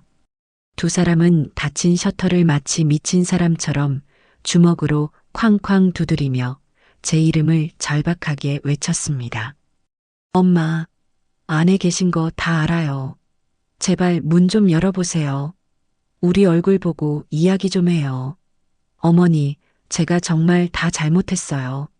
제발 한 번만, 딱 한 번만 나와주세요. 네. 애원과 고함이 뒤섞인 그들의 목소리는 차가운 빗소리에 묻혀 처량하게 울렸습니다. 하지만 저는 당연히 그 가게 안에 없었죠. 저는 그 시각 가게 바로 건너편에 있는 제 소유의 5층짜리 빌딩, 가장 높은 층에 따뜻하고 아늑한 사무실 통유리창 안에서 비에 흠뻑 젖어 덜덜 떨고 있는 그 두 사람의 가여운 모습을 조용히 내려다보고 있었습니다. 한참 동안이나 닫힌 셔터를 두드리며 소란을 피우던 그들의 앞에 번쩍이는 검은색 대형 세단 한 대가 물보라를 일으키며 소리 없이 미끄러져 와 멈춰 섰습니다. 차에서 내린 사람은 고급스러운 맞춤 정장을 완벽하게 차려입은 최 변호사였어요. 그는 커다란 검은 우산도 없이 비를 맞고 있는 두 사람에게 천천히 다가가 정중하지만 그 무엇보다 단호한 목소리로 물었죠. 박태호 씨와 문지영 씨 되십니까? 갑작스럽게 나타난 낯선 남자의 등장에 두 사람은 경계심 가득한 눈으로 그를 쳐다보았어요. 누구신데요? 저는 박순자 회장님의 법률 대리인 최민준 변호사입니다. 회장님께서 두 분을 만나길 원하십니다. 하지만 여기 이런 곳에서는 아닙니다. 회장님이라는 생전 처음 들어보는 낯선 호칭의 태호와 지영이는 어리둥절한 표정을 지었습니다. 최 변호사는 더 이상 구차한 설명을 하지 않고 품 안에서 두툼한 서류 봉투 하나를 꺼내 두 사람에게 건넸어요. 그 안에는 아파트의 공식적인 퇴거 명령서와 차량 반납 최종 요구서, 그리고 그동안 제가 그들에게 지원했던 모든 내역과 그에 대한 부당이득 반환 청구 소송장이 차갑게 들어 있었죠. 아니, 이게 다 뭐예요? 태호가 거의 울먹이며 떨리는 목소리로 묻자 최 변호사는 아무런 감정도 실리지 않은 목소리로 대답했어요. 모든 것은 법이 정한 절차에 따라 공정하게 진행될 겁니다. 그것이 박순자 회장님의 뜻입니다. 바로 그때였어요. 두 사람이 비에 젖어 눅눅해진 서류를 들고 망연자실하게 서 있는 그들의 등 뒤로 가게 건너편 빌딩의 벽면을 가득 채운 거대한 옥의 전광판이 갑자기 세상을 다 밝힐 듯 환하게 켜졌습니다. 지금까지는 마치 죽은 것처럼 까맣게 꺼져 있던 전광판이었죠. 웅장하고 가슴을 울리는 배경음악과 함께 고급스럽고 정갈하기 짝이 없는 한식의 이미지가 화면을 가득 채우기 시작했습니다. 곧이어 전통의 맛을 세계의 식탁으로라는 위험 있는 슬로건과 함께 제가 세운 기업의 로고가 선명하게 떠올랐죠. 국내 최대 규모의 한식 전문 기업, 바로 태호가 다니던 회사의 모회사이기도 한 바로 그 대기업의 새로운 비전을 알리는 광고 영상이었습니다. 광고는 회사의 역사와 빛나는 비전을 보여주며 화려하고 세련되게 이어졌습니다. 그리고 영상의 마지막 회사를 이끌어가는 새로운 리더를 소개한다며 한 인물의 얼굴이 화면 가득 서서히 클로즈업 되었어요. 우리 기업의 새로운 대표이사 회장 박순자. 전광판 속에 위험 있게 등장한 사람은 허름한 시장 골목에서 땀에 절어 국밥이나 파는 초라한 할머니가 아니었습니다. 한 올의 흐트러짐도 없이 단정하게 올린 머리, 값비싼 보석으로 장식된 우아하고 기품 있는 정장 차림, 가리고 수십 명의 임직원들을 아우르는 부드러우면서도 강인한 카리스마를 온몸으로 내뿜는 한 거대 기업의 총수. 바로 저 박순자의 진짜 모습이었습니다. 태호와 지영이는 마치 시간이 멈춘 것처럼 거대한 전광판 속의 저를 넋이 나간 얼굴로 하염없이 올려다보았습니다. 자신들이 그토록 무시하고 경멸했던 시어머니, 돈 몇 푼 때문에 인간으로서 해서는 안 될 짓까지 했던 그 국밥집 할머니가 사실은 자신들이 감히 상상조차 할 수 없는 거대한 제국의 주인이었다는 사실. 그 잔인하고도 명백한 진실이 차가운 빗줄기와 함께 두 사람의 얼굴 위로 사정없이 쏟아져 내리고 있었죠. 저는 제 사무실 통유리창 너머로 현란한 전광판 불빛 아래에서 완전히 무너져 내린 채 서로를 부둥켜 안고 오열하는 두 사람의 작은 뒷모습을 아무런 감정 없이 그저 말없이 내려다보았어요. 이제 모든 가면은 벗겨졌고 길고 길었던 지겨운 연극은 완전히 막을 내렸죠. 이제부터는 오직 냉혹하고 혹독한 현실만이 그들을 기다리고 있을 겁니다. 차가운 가을비는 멈출 줄을 몰랐어요. 거대한 전광판 불빛 아래에서 태호와 지영이는 흠뻑 젖은 생쥐꼴로 한참이나 서 있더군요. 모든 것을 잃어버린 사람들의 텅 빈 뒷모습이었죠. 한참을 그렇게 서로를 부둥켜 안고 울던 그들은 이내 모든 분노와 원망을 서로에게 쏟아내기 시작했어요. 다 너 때문이야. 너만 아니었으면, 네가 가게 돈만 훔치지 않았어도 이런 일은 없었어. 태호가 먼저 지영이의 어깨를 거칠게 밀치며 소리쳤어요. 그러자 지영이도 지지 않고 악을 쓰며 대꾸했죠. 뭐, 나 때문이라고? 웃기지 마. 돈 몇 푼 훔친 게 그렇게 큰 죄야? 네가 우리 어머니 뺨만 때리지 않았어도 이 지경까지는 안 왔어. 이 모든 건 다 네가 네 엄마를 때렸기 때문이라고. 이 멍청한 놈아. 뭐, 이 여자가 지금 미쳤나? 네가 먼저 나한테 거짓말하고 울고불고 매달렸잖아. 엄마가 너 괴롭힌다고, 억울하다고. 그래서 내가 네 편 들어준 거 아니야. 편? 이게 편 들어준 결과야? 아주 홀랑 다 망해먹었잖아. 우리 인생을 네 손으로 다 박살내놓고 이제 와서 내 탓을 해? 빗속에서 벌어지는 그들의 추악한 싸움을 저는 더 이상 지켜보지 않았어요. 볼 가치도 없었죠. 저는 최 변호사에게 눈짓으로 모든 것을 맡긴 채 조용히 제 사무실을 빠져나왔습니다. 그들이 어떻게 되든 이제 저와는 아무런 상관이 없는 일이었으니까요. 최 변호사는 두 사람의 볼썽사나운 다툼을 잠시 지켜보다가 이내 낮은 목소리로 그들의 싸움을 중단시켰다고 해요. 두 분, 이런다고 해서 달라지는 것은 아무것도 없습니다. 일단 오늘 보내드린 서류 내용부터 꼼꼼히 확인하시고 앞으로 어떻게 하실지 각자 결정하셔야 할 겁니다. 그리고는 두 사람에게 자신의 명함을 한 장씩 건넸죠. 혹시라도 박순자 회장님께 용서를 구하고 싶으시다면 이제부터는 저를 통해서만 연락이 가능합니다. 회장님께 직접 연락하거나 다시 가게를 찾아오는 일은 없길 바랍니다. 그런 행동은 상황을 더욱 악화시킬 뿐이니까요. 그 말을 끝으로 최 변호사는 더 이상 그들을 상대하지 않고 차에 올라타 유유히 사라졌다고 합니다.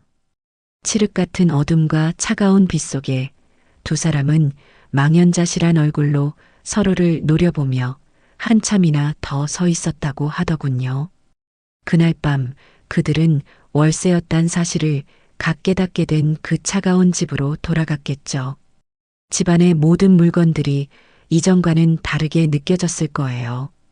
푹신한 소파도 화려한 샹들리에도 모두 자신들의 것이 아니라는 사실을 깨달았을 테니까요. 그 집에서 두 사람은 밤새도록 서로를 핥히고 물어뜯었다고 해요. 지영이는 거실에 있는 값비싼 도자기를 바닥에 내던지며 울부짖었죠. 어떻게 나한테 이럴 수가 있어. 너 우리 엄마한테는 뭐라고 말할 거야. 네가 다 책임진다며. 평생 나 행복하게 해준다며. 이게 행복이야? 이게 행복이냐고. 태호도 지지 않고 소리쳤어요. 그러는 너는 우리 엄마한테 어떻게 했어? 우리 엄마가 어떤 사람인 줄도 모르고 국밥집 할머니라고 무시하고 돈이나 훔치고 네 허영심 때문에 우리가 이 꼴이 된 거야. 알아? 허영심? 그래, 나 허영심 많아. 근데 너는 아니었어? 너도 내 덕에 좋은 차 타고 좋은 집 살면서 어깨 펴고 다녔잖아. 이제 와서 왜 나한테만 그래? 그들의 사랑은 돈이라는 모래 위에 지은 성이었어요. 돈이라는 기반이 사라지자 성은 너무나도 쉽게 무너져 내렸죠. 바로 그때 지영이의 휴대폰이 미친 듯이 울리기 시작했어요. 발신인은 엄마였죠. 지영이의 친정 부모님이 제가 보낸 내용 증명을 드디어 확인한 모양이었습니다. 지영이는 떨리는 손으로 전화를 받았고 수화기 너머로 그녀의 어머니가 내지르는 날카로운 비명이 들려왔어요. 문지영, 너 이게 대체 어떻게 된 일이니? 사부인, 아니 그 박 회장이라는 분 법무법인에서 이상한 우편물이 왔어. 네가 가게 돈을 훔쳤다고? 그래서 소송을 하겠다고? 이게 다 사실이야? 너 정말 도둑질한 거니? 엄마, 그게 아니라 그건 오해야. 오해는 무슨 놈의 오해? 그리고 박서방은 또 뭐야? 장모님, 장인어른 싹싹하게 굴 때는 언제고 이제 보니까 완전히 빈털털이었잖아. 너 지금 당장 그놈이랑 같이 우리 집으로 와. 아니, 오지 마. 너 같은 도둑딸 둔 적 없으니까. 전화는 일방적으로 끊겼고 지영이는 그 자리에 주저앉아 통곡하기 시작했어요. 태호는 그런 지영이를 싸늘한 눈으로 쳐다볼 뿐 위로의 말 한마디 건네지 않았죠. 그들의 관계는 이미 돌이킬 수 없을 정도로 망가져버린 후였습니다. 며칠 뒤 최 변호사를 통해 두 사람에게서 각각 연락이 왔다고 해요. 지영이는 어떻게든 위자료를 받아내 이혼하겠다며 길길이 날뛰었고 태호는 어떻게든 제 마음을 돌려 모든 것을 원래대로 되돌려놓고 싶다며 구차하게 매달렸죠. 하지만 두 사람 모두에게 최 변호사는 기계처럼 똑같은 대답만 반복했어요. 모든 것은 회장님의 뜻대로 법적인 절차에 따라서만 진행될 겁니다. 더 이상의 사적인 감정 호소는 받지 않습니다. 아파트 퇴거 날짜는 빠르게 다가왔고 차량 리스 회사는 매일같이 차를 반납하라는 독촉 전화를 해왔어요. 태호는 결국 대기 발령 상태에서 버티지 못하고 회사에 사직서를 제출했죠. 지영이는 맘카페에서 완전히 제명당했고 그녀와 어울리던 모든 친구들은 그녀의 연락처를 차단해버렸습니다. 그들이 누리던 세상은 그렇게 한 조각 한 조각 완벽하게 부서져 내리고 있었어요. 결국 두 사람은 이혼 서류에 도장을 찍었어요. 제가 그들에게 주었던 모든 것들이 사라지자 그들이 함께 있어야 할 이유도 함께 사라져버린 거죠. 이혼 조정 기일은 아주 짧고 간단하게 끝났다고 해요. 최 변호사의 사무실에 마주 앉은 두 사람은 더 이상 서로를 쳐다보지도 않았다고 합니다. 두 분 재산 분할에 대해 합의하셨습니까? 최 변호사의 사무적인 질문에 지영이가 먼저 날카롭게 쏘아붙였어요. 합의는 무슨 합의요? 이 남자는 가진 게 아무것도 없는 빈털털이에요. 저 아파트, 저 차, 전부 다 저 남자 것이 아니었다고요. 제가 이 결혼 생활 동안 입은 정신적인 피해에 대한 위자료나 두둑하게 챙겨줘야 하는 거 아니에요? 그러자 태호가 기가 막힌다는 듯 헛웃음을 치며 대꾸했죠. 위자료? 정신적 피해? 야, 문지영. 너 정말 양심이라는 게 없구나. 이 모든 사태를 누가 만들었는데? 네가 우리 엄마 돈만 훔치지 않았어도, 아니, 네가 나한테 와서 거짓 눈물만 흘리지 않았어도 우린 이렇게 안 됐어. 위자료를 받아야 할 사람은 바로 나야. 뭐? 거짓 눈물? 너는 그게 거짓말인 줄도 모르고 좋다고 속아 넘어간 등신이잖아. 누가 누굴 탓해? 두 사람의 유치한 싸움은 최 변호사의 한마디에 의해 중단되었어요. 두 분 모두에게는 어떠한 재산 분할도 위자료 청구권도 인정되지 않을 겁니다.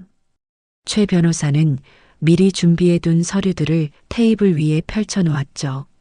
문지영 씨, 박태호 씨와 혼인 기간 중에 사용하신 카드 내역입니다.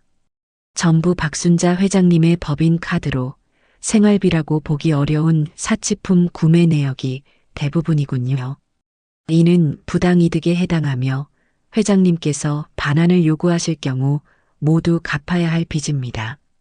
그리고 박태호 씨, 이 아파트와 차량은 회장님께서 호의로 제공하신 것이지 증여하신 것이 아닙니다. 따라서 분할할 재산 자체가 존재하지 않습니다. 냉정한 현실 앞에서 두 사람은 아무런 말도 하지 못했어요. 결국 그들은 재산 분할 한 푼 없이 서로에게 어떠한 책임도 묻지 않는 조건으로 이혼 서류에 도장을 찍었죠. 법원을 나오는 두 사람은 완전히 남남이 되어 뒤도 한번 돌아보지 않고 각자의 길로 걸어갔다고 합니다. 그들이 그렇게 서로를 물어뜯으며 추락하는 동안 저는 새로운 시작을 준비하고 있었어요. 저는 제 모든 것이 시작되었던 그 작은 국밥집을 완전히 허물고 그 자리에 새로운 건물을 올리기 시작했죠. 하지만 그곳은 더 이상 국밥을 파는 가게가 아니었어요. 회장님, 정말로 이 모든 걸 아무런 대가 없이 진행하실 겁니까? 최소한의 가맹비나 교육비는 받아야 저희도 유지가 가능합니다. 새로운 프로젝트의 총괄 책임자가 된 김 이사가 걱정스럽게 물었어요. 저는 웃으며 대답했죠. 김 이사, 내가 돈 벌려고 이거 하는 것 같아 보여? 나는 돈은 벌 만큼 벌었어. 이제는 내가 받은 걸 세상에 좀 돌려주고 싶을 뿐이야. 저는 제 국밥집을 저처럼 아무것도 가진 것 없이 맨주먹으로 시작해야 하는 여성 가장들을 위한 창업교육센터로 만들기로 결심했어요. 제가 평생을 바쳐 터득한 육수 비법부터 손님을 대하는 법, 장부를 정리하는 법까지 제 모든 노하우를 아무런 조건 없이 전수해서 그들이 제2의 인생을 시작할 수 있도록 돕는 사업이었죠. 첫 번째 교육생은 남편의 사업 실패로 하루아침에 길거리에 나앉게 된 30살의 젊은 엄마였어요. 어린 딸의 손을 잡고 제 사무실을 찾아온 그녀는 눈물을 글썽이며 제게 말했죠. 회장님, 저 정말 아무것도 할 줄 아는 게 없어요. 식당에서 설거지 아르바이트도 해봤지만 아이 때문에 오래 할 수도 없고요. 정말 이대로 죽어야 하나 싶을 때 회장님 이야기를 들었어요. 제게도 기회를 주실 수 있을까요? 저는 그 젊은 엄마의 떨리는 손을 따뜻하게 잡아주었어요. 기회는 내가 주는 게 아니에요. 스스로 잡는 거지. 나랑 같이 한번 해봅시다. 내가 굶어 죽지는 않게 해줄 테니 대신 죽을 각오로 한번 배워봐요. 그렇게 제 새로운 사업이 시작되었어요. 언론에서는 제 이야기를 대서특필했고 사람들은 저를 복수의 눈이 먼 매정한 엄마가 아니라 자신의 성공을 사회에 환원할 줄 아는 진정한 기업가라고 불러주었죠. 전국 각지에서 저를 돕고 싶다는 후원의 손길이 답지했고 저는 제 이름을 건 작은 재단을 설립하기에 이르렀습니다. 그들이 제 인생에서 사라지고 난 뒤 제게는 비로소 평화가 찾아왔어요. 하지만 그들이 마주한 현실은 지옥 그 자체였겠죠. 이혼 후 지영이는 당장의 생활비를 벌기 위해 작은 식당의 주방 보조로 취직했다고 해요. 평생 고무장갑 한 번 제대로 껴본 적 없던 곱디고 온 손으로 뜨거운 김이 뿜어져 나오는 주방에서 하루 종일 그릇을 닦고 역한 냄새가 나는 음식물 쓰레기를 치우는 신세가 된 거죠. 자기가 그토록 경멸하고 무시했던 바로 그 삶을 이제는 스스로 살아가야만 하는 처지가 된 거예요. 태호는 모든 것을 잃고 난 뒤 연고도 없는 지방의 작은 원룸으로 거처를 옮겼다고 들었어요. 번듯한 대기업 과장이었던 그는 이제 낮에는 먼지 날리는 건설 현장에서 무거운 자재를 나르고 해가 지면 오토바이를 타고 음식을 배달하며 하루하루를 위태롭게 살아간다는 소식을 최 변호사를 통해 전해 들었죠. 그들은 이제야 비로소 땀 흘려버는 돈만원 한 장이 얼마나 무겁고 귀한 것인지를 온몸으로 배우고 있을 테고요. 그것이 제가 그들에게 가르쳐주고 싶었던 가장 혹독하고도 절실한 가르침이었어요. 저는 그들이 그렇게 각자의 죗값을 치르며 조용히 잊혀갈 거라고 생각했어요. 하지만 제가 한 가지 간과한 게 있었죠. 궁지에 몰린 뱀은 마지막 발악으로 어떻게든 상대를 물어뜯으려 한다는 사실을요. 그리고 그 뱀의 독은 제가 생각했던 것보다 훨씬 더 지독했습니다. 사건의 시작은 한 온라인 동영상 플랫폼에서였어요. 어느 날 자극적인 이슈들만 골라 다루는 것으로 유명한 한 채널에 영상 하나가 올라왔죠. 제목 한 국밥집 할머니의 두 얼굴 재벌 회장 시어머니의 며느리 인권유린 실태 고발. 영상은 모자이크 처리된 한 젊은 여성의 흐느낌으로 시작되었어요. 누가 봐도 지영이었죠. 지영이는 눈물로 얼굴을 범벅한 채 자신이 얼마나 억울하고 비참한 일을 당했는지를 토해냈습니다. 저는 그냥 평범한 며느리였어요. 시어머니 가게 일을 돕는 게 당연하다고 생각했죠. 그런데 어머니는 저를 처음부터 탐탁지 않게 여기셨어요. 영상 속에서 지영이는 모든 사실을 교묘하게 비틀고 왜곡했어요.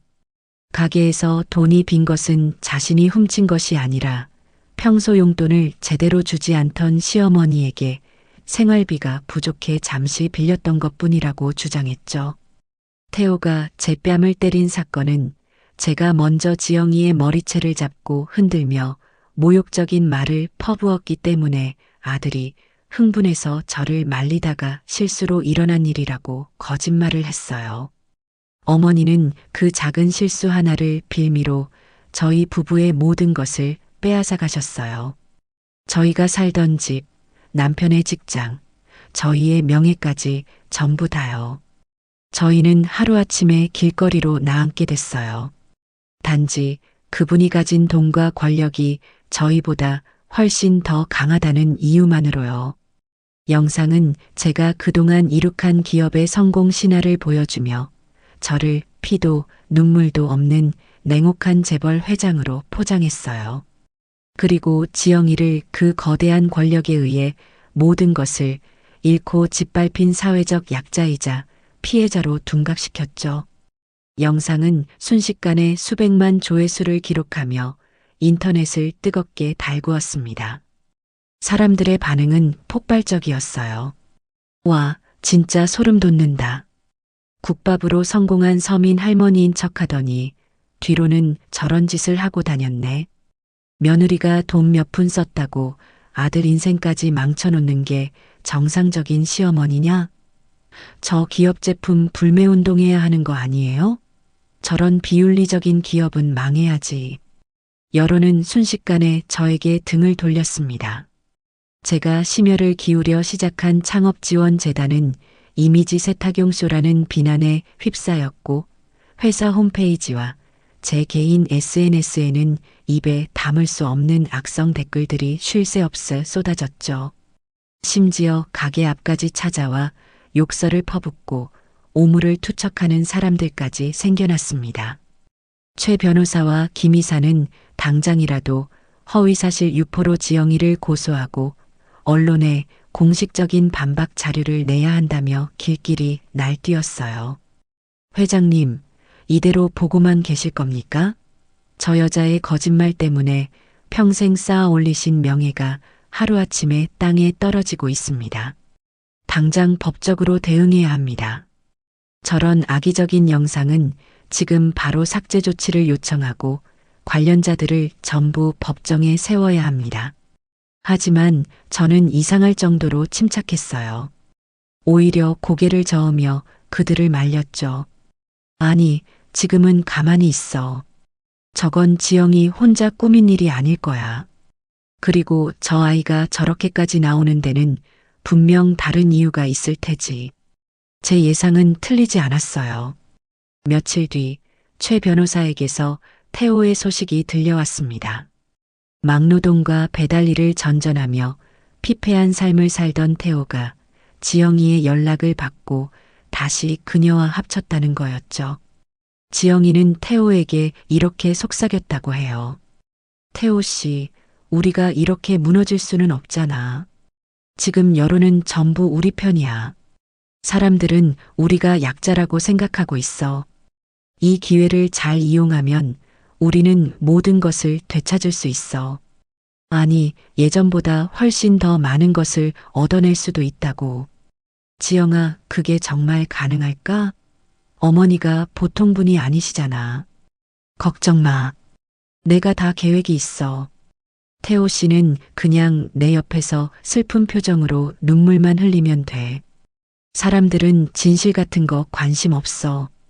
그저 더 불쌍하고 더 자극적인 이야기에 열광할 뿐이라고. 결국 태호는 지영이의 달콤한 유혹에 또다시 넘어가고 말았어요.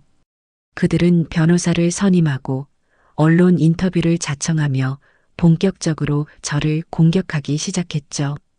태호는 카메라 앞에서 눈물을 글썽이며 자신이 얼마나 어머니에게 억압받아 왔는지, 사랑하는 아내를 지키기 위해 어쩔 수 없이 잘못된 선택을 할 수밖에 없었다며 동정심을 유발했어요. 그들의 연극은 아주 성공적이었습니다. 세상은 완벽하게 그들의 편이 되어 저를 비난했죠. 회사의 주가는 연일 폭락했고 제가 공들여 키워온 브랜드 이미지는 회복 불가능할 정도로 훼손되었습니다. 저는 제국을 세운 지 20년 만에 가장 큰 위기를 맞이하고 있었어요. 하지만 저는 여전히 이상할 정도로 두렵지 않았습니다. 오히려 이 모든 상황이 제게 마지막 기회를 주고 있다는 생각이 들었죠. 제 아들놈의 뿌리까지 썩어버린 근성을 이번에야말로 완전히 도려낼 수 있는 마지막 기회를요. 세상이 온통 저를 향한 비난으로 들끓던 어느 날, 저는 최 변호사를 통해 공식적인 입장을 발표했어요. 하지만 그 내용은 모두의 예상을 완전히 빗나가는 것이었죠.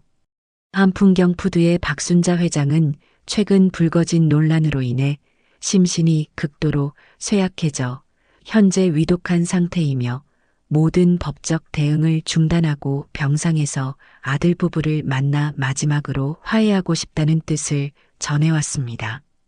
이 발표가 나가자마자 여론은 또 한 번 요동쳤어요. 거봐, 양심에 찔리니까 저러는 거잖아. 죽기 전에는 아들이 보고 싶었나 보네. 그래도 천륜은 천륜인가. 아들 부부가 가서 꼭 사과받고 유산 제대로 받아내야 한다. 지영이와 태호는 이 소식을 듣고 쾌재를 불렀을 겁니다. 자신들의 작전이 완벽하게 성공했다고 믿었겠죠. 늙은 시어머니가 결국 여론의 압박에 무릎을 꿇었다고 생각했을 거예요. 그들은 승리감에 도취되어 최 변호사가 보내온 차를 타고 제가 입원해 있다는 최고급 병원의 VVIP 병실로 한달음에 달려왔습니다. 병실 문을 열고 들어선 두 사람의 눈앞에는 온갖 생명 유지 장치에 둘러싸여 금방이라도 숨이 넘어갈 것처럼 위태롭게 누워있는 제 모습이 보였을 거예요. 창백한 얼굴, 앙상하게 마른 팔목, 희미하게 내쉬는 숨소리까지. 누가 봐도 생애의 마지막을 준비하는 노인의 모습이었죠. 물론 그 모든 것은 할리우드 영화의 특수분장팀을 섭외해 연출한 완벽한 연극이었습니다. 어머니, 태호가 잠시 머뭇거리며 저를 불렀어요. 지영이는 옆에서 그의 팔을 쿡 찌르며 눈짓을 보냈죠. 어서 슬픈 척 연기하라는 신호였을 겁니다. 태호는 그제야 제 침대 곁으로 다가와 무릎을 꿇고 눈물을 쥐어짰어요. 어머니, 제가 잘못했어요. 제가 죽일 놈이에요. 제발 일어나세요. 네. 저는 힘겹게 눈을 뜨고 가쁜 숨을 몰아쉬며 그들을 바라보았어요. 그리고는 곁에 서 있던 최 변호사에게 손짓했죠.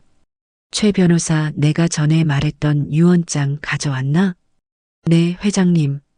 여기 있습니다. 최 변호사는 미리 준비해둔 서류 봉투를 꺼내 태호에게 건넸습니다. 그걸 열어보거라. 태호와 지영이는 서로의 얼굴을 쳐다보며 마른 침을 삼켰어요. 태호가 떨리는 손으로 봉투를 열자 그 안에서 나온 것은 제 유산 상속에 관한 내용이 담긴 유언장이었죠. 유언장의 내용은 아주 간단했어요. 제 소유의 모든 주식과 부동산, 현금 자산의 90%를 외아들인 박태호에게 상속한다는 내용이었습니다. 나머지 10%만이 재단에 기부된다고 적혀 있었죠. 그 내용을 확인한 두 사람의 눈이 탐욕으로 번쩍이는 것을 저는 희미하게 뜬 눈으로 똑똑히 지켜보았습니다. 어머니, 이게 정말이에요? 그래, 내가 평생 모은 것들이다. 어차피 내가 죽으면 다 네 놈 것이 될 텐데. 이렇게 싸우는 게 무슨 의미가 있겠니? 이제 다 부질없다. 저는 다시 한번 거친 기침을 하며 말을 이었어요. 대신 조건이 하나 있다. 두 사람의 얼굴이 순간 굳어졌어요. 무슨 조건이요? 내가 이 세상을 떠날 때까지만이라도 니들이 내 곁을 좀 지켜다오. 태호, 너는 다른 일 다 그만두고 여기서 24시간 내내 나를 간병해라. 네 손으로 직접 나를 돌봐달란 말이다. 그리고 지영이, 너는 그동안 세상에 떠들었던 모든 거짓말들을 바로잡아야 한다. 네가 찾아갔던 그 방송국에 다시 찾아가서 모든 게 네가 꾸며낸 거짓말이었고 사실은 내가 피해자였다고 눈물로 대국민 사과를 하거라. 그리고 그 증거로 내가 눈 감는 날까지 우리 회사 본사 1층에 있는 구내식당에 내려가서 매일같이 설거지 봉사를 하렴. 네가 진심으로 뉘우치고 있다는 걸 세상 사람들이 다 알 수 있도록 말이다.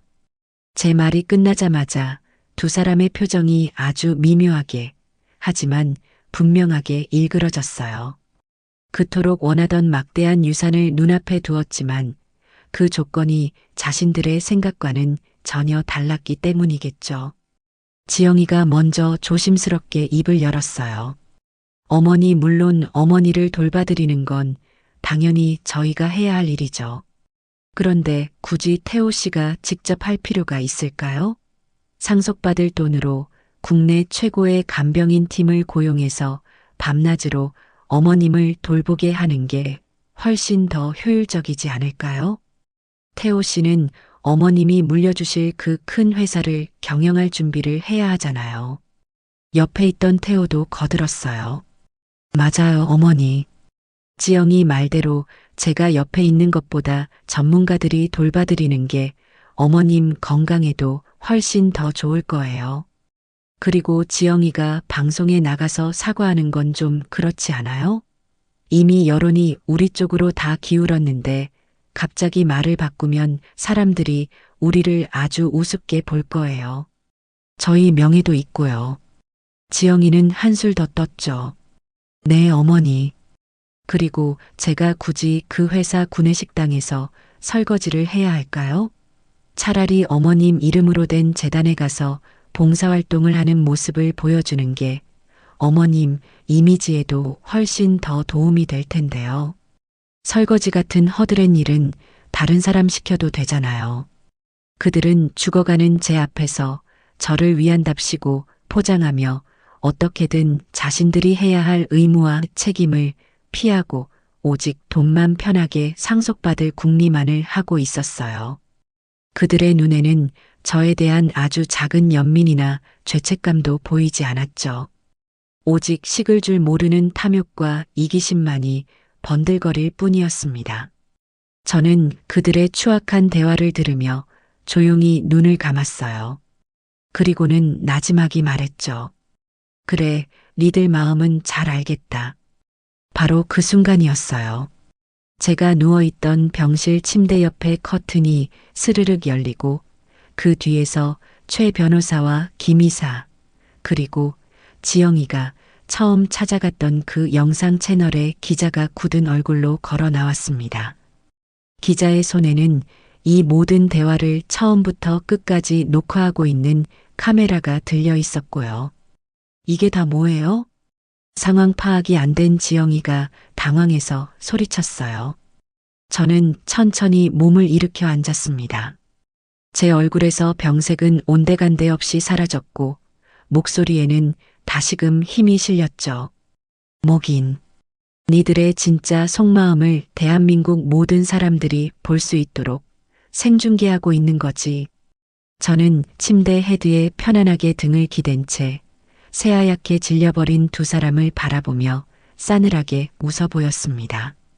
내가 마지막 기회를 준다고 했지. 그런데 니들은 그 기회를 아주 보기 좋게 걷어차 버렸구나. 이제 정말 모든 게 끝났다. 카메라의 빨간 녹화 불빛이 절망에 빠진 두 사람의 얼굴을 냉정하게 비추고 있었습니다.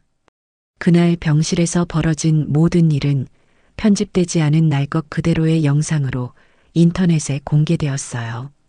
지영이가 처음 이용했던 바로 그 채널을 통해서였죠. 자신들이 거짓 제보에 놀아났다는 사실을 깨닫고 분노한 기자는 충격 단독, 재벌가 유산 상속의 추악한 진실, 그 막장 드라마의 결말이라는 자극적인 제목으로 영상을 내보냈습니다. 파장은 상상을 초월했어요. 죽어가는 시어머니 앞에서 유산을 두고 흥정하는 며느리와 아들의 모습은 전 국민적인 공분을 사기에 충분했죠. 여론은 하루아침에 180도 뒤집혔습니다. 저를 향했던 비난의 화살은 이제 수백 배가 되어 태호와 지영이에게로 향했어요. 와, 진짜 인간 말종들이네. 연기하는 거 소름 돋는다. 저런 것들은 사회에서 완전히 매장시켜야 한다. 박순자 회장님, 지금까지 얼마나 힘드셨을까? 응원합니다. 그 영상이 공개된 직후 최 변호사는 기다렸다는 듯이 지영이와 해당 채널의 기자를 허위사실 유포 및 명예훼손으로 고소했어요. 기자는 뒤늦게 제게 찾아와 무릎을 꿇고 사죄했지만 저는 받아주지 않았죠. 진실을 확인하려는 최소한의 노력도 없이 그저 자극적인 이슈에만 눈이 멀었던 대가를 치르게 하고 싶었어요. 결국 그 기자는 막대한 손해배상금을 물게 되었고 그의 채널은 폐쇄되었습니다. 지영이는 모든 것을 잃었어요. 그녀의 곁에는 아무도 남지 않았죠. 친정 부모님마저 그녀에게 등을 돌렸고 그녀는 결국 사기와 명예훼손 혐의로 법정에 서게 되었습니다. 재판 결과 그녀에게는 실형이 선고되었어요. 그녀는 교도소로 향하는 마지막 순간까지도 모든 것이 태호 탓이라며 악을 썼다고 해요. 태호는 그날 이후로 완전히 무너져 내렸습니다. 돈도 명예도 가족도 모두 잃었지만 그를 가장 고통스럽게 한 것은 아마도 자기 자신의 추악한 민낯을 온 세상 앞에 드러내 보였다는 수치심이었을 겁니다. 그는 아무에게도 아무런 말도 없이 어느 날 밤 연기처럼 사라져 버렸어요. 그가 어디로 갔는지 무엇을 하며 사는지는 아무도 알지 못했죠. 그렇게 제 인생을 뒤흔들었던 거대한 폭풍이 지나가고 제게는 다시 고요한 일상이 찾아왔어요. 회사의 주가는 다시 안정을 되찾았고 저를 응원하는 사람들의 따뜻한 격려 속에서 재단 사업은 날개를 달았죠. 저는 다시 예전처럼 제 이름을 내세우기보다는 시장 골목의 작은 교육센터에서 새로운 삶을 꿈꾸는 여성들과 함께 땀 흘리며 하루를 보냈습니다. 그러던 어느 봄날이었어요. 센터 앞에서 쓸고 닦고 정리를 하고 있는데 제 눈에 익숙한 뒷모습 하나가 들어왔어요. 허름한 작업복 차림으로 길 건너편에서 묵묵히 거리 청소를 하고 있는 한 남자. 수척해지기는 했지만 그가 태호라는 것을 한눈에 알아볼 수 있었죠. 그는 더 이상 번쩍이는 외제차를 몰던 대기업 과장이 아니었어요. 그저 도시의 이름 없는 환경미화원 중 한 명이 되어 있었죠. 한참 동안 거리를 쓸던 태호는 문득 고개를 들다 저와 눈이 마주쳤어요. 그는 잠시 모든 것을 멈춘 듯 그 자리에 굳어버렸죠. 저 역시 아무 말 없이 그를 바라보았습니다. 잠시 후 태호는 저를 향해 아주 깊이 그리고 아주 오랫동안 허리를 숙여 인사를 했습니다. 그리고는 아무 일도 없었다는 듯 다시 묵묵히 자신의 빗자루를 들고 거리의 다음 구역으로 걸어갔어요. 그의 눈빛에는 더 이상 원망도 탐욕도 변명도 담겨 있지 않았어요. 그저 모든 것을 받아들인 사람의 깊은 체념과 아주 희미한 참회의 빛만이 어려 있었죠. 우리 사이에는 그 어떤 대화도 눈물 어린 화해도 없었습니다. 하지만 저는 그것이 우리 모자가 나눌 수 있는 가장 솔직하고 진실된 마지막 인사라는 것을 알 수 있었어요. 저는 그날 이후로 다시는 태호를 보지 못했습니다. 그 아이가 어디서 어떻게 살아가든 이제는 스스로의 힘으로 자신의 삶을 책임져야 한다는 것을 깨달았기를 바랄 뿐이죠. 저는 가끔 생각해요. 부모가 자식에게 물려주어야 할 진정한 유산은 과연 무엇일까 하고요. 돈이나 명예, 높은 지위 같은 것들은 잘못 쥔 칼처럼 오히려 그 아이의 인생을 망가뜨릴 수도 있다는 것을 저는 제 아들을 통해 뼈저리게 배웠습니다. 이제 저는 제 유산을 다른 방식으로 남기려 해요. 제 피가 섞인 아들에게는 전해주지 못했지만 제 땀과 눈물이 밴 이 땅 위에서 새로운 희망을 일구려는 또 다른 나의 딸들에게요. 오늘도 제 교육센터의 주방에서는 새로운 인생을 꿈꾸는 여성들의 웃음소리와 함께 구수한 국밥 끓는 냄새가 온 시장 골목에 가득 퍼져나갑니다. 저는 그 냄새를 맡으며 비로소 제 인생에서 가장 완벽하고 평화로운 순간을 맞이하고 있다는 것을 느껴요. 그것이야말로 제가 평생을 바쳐 이룬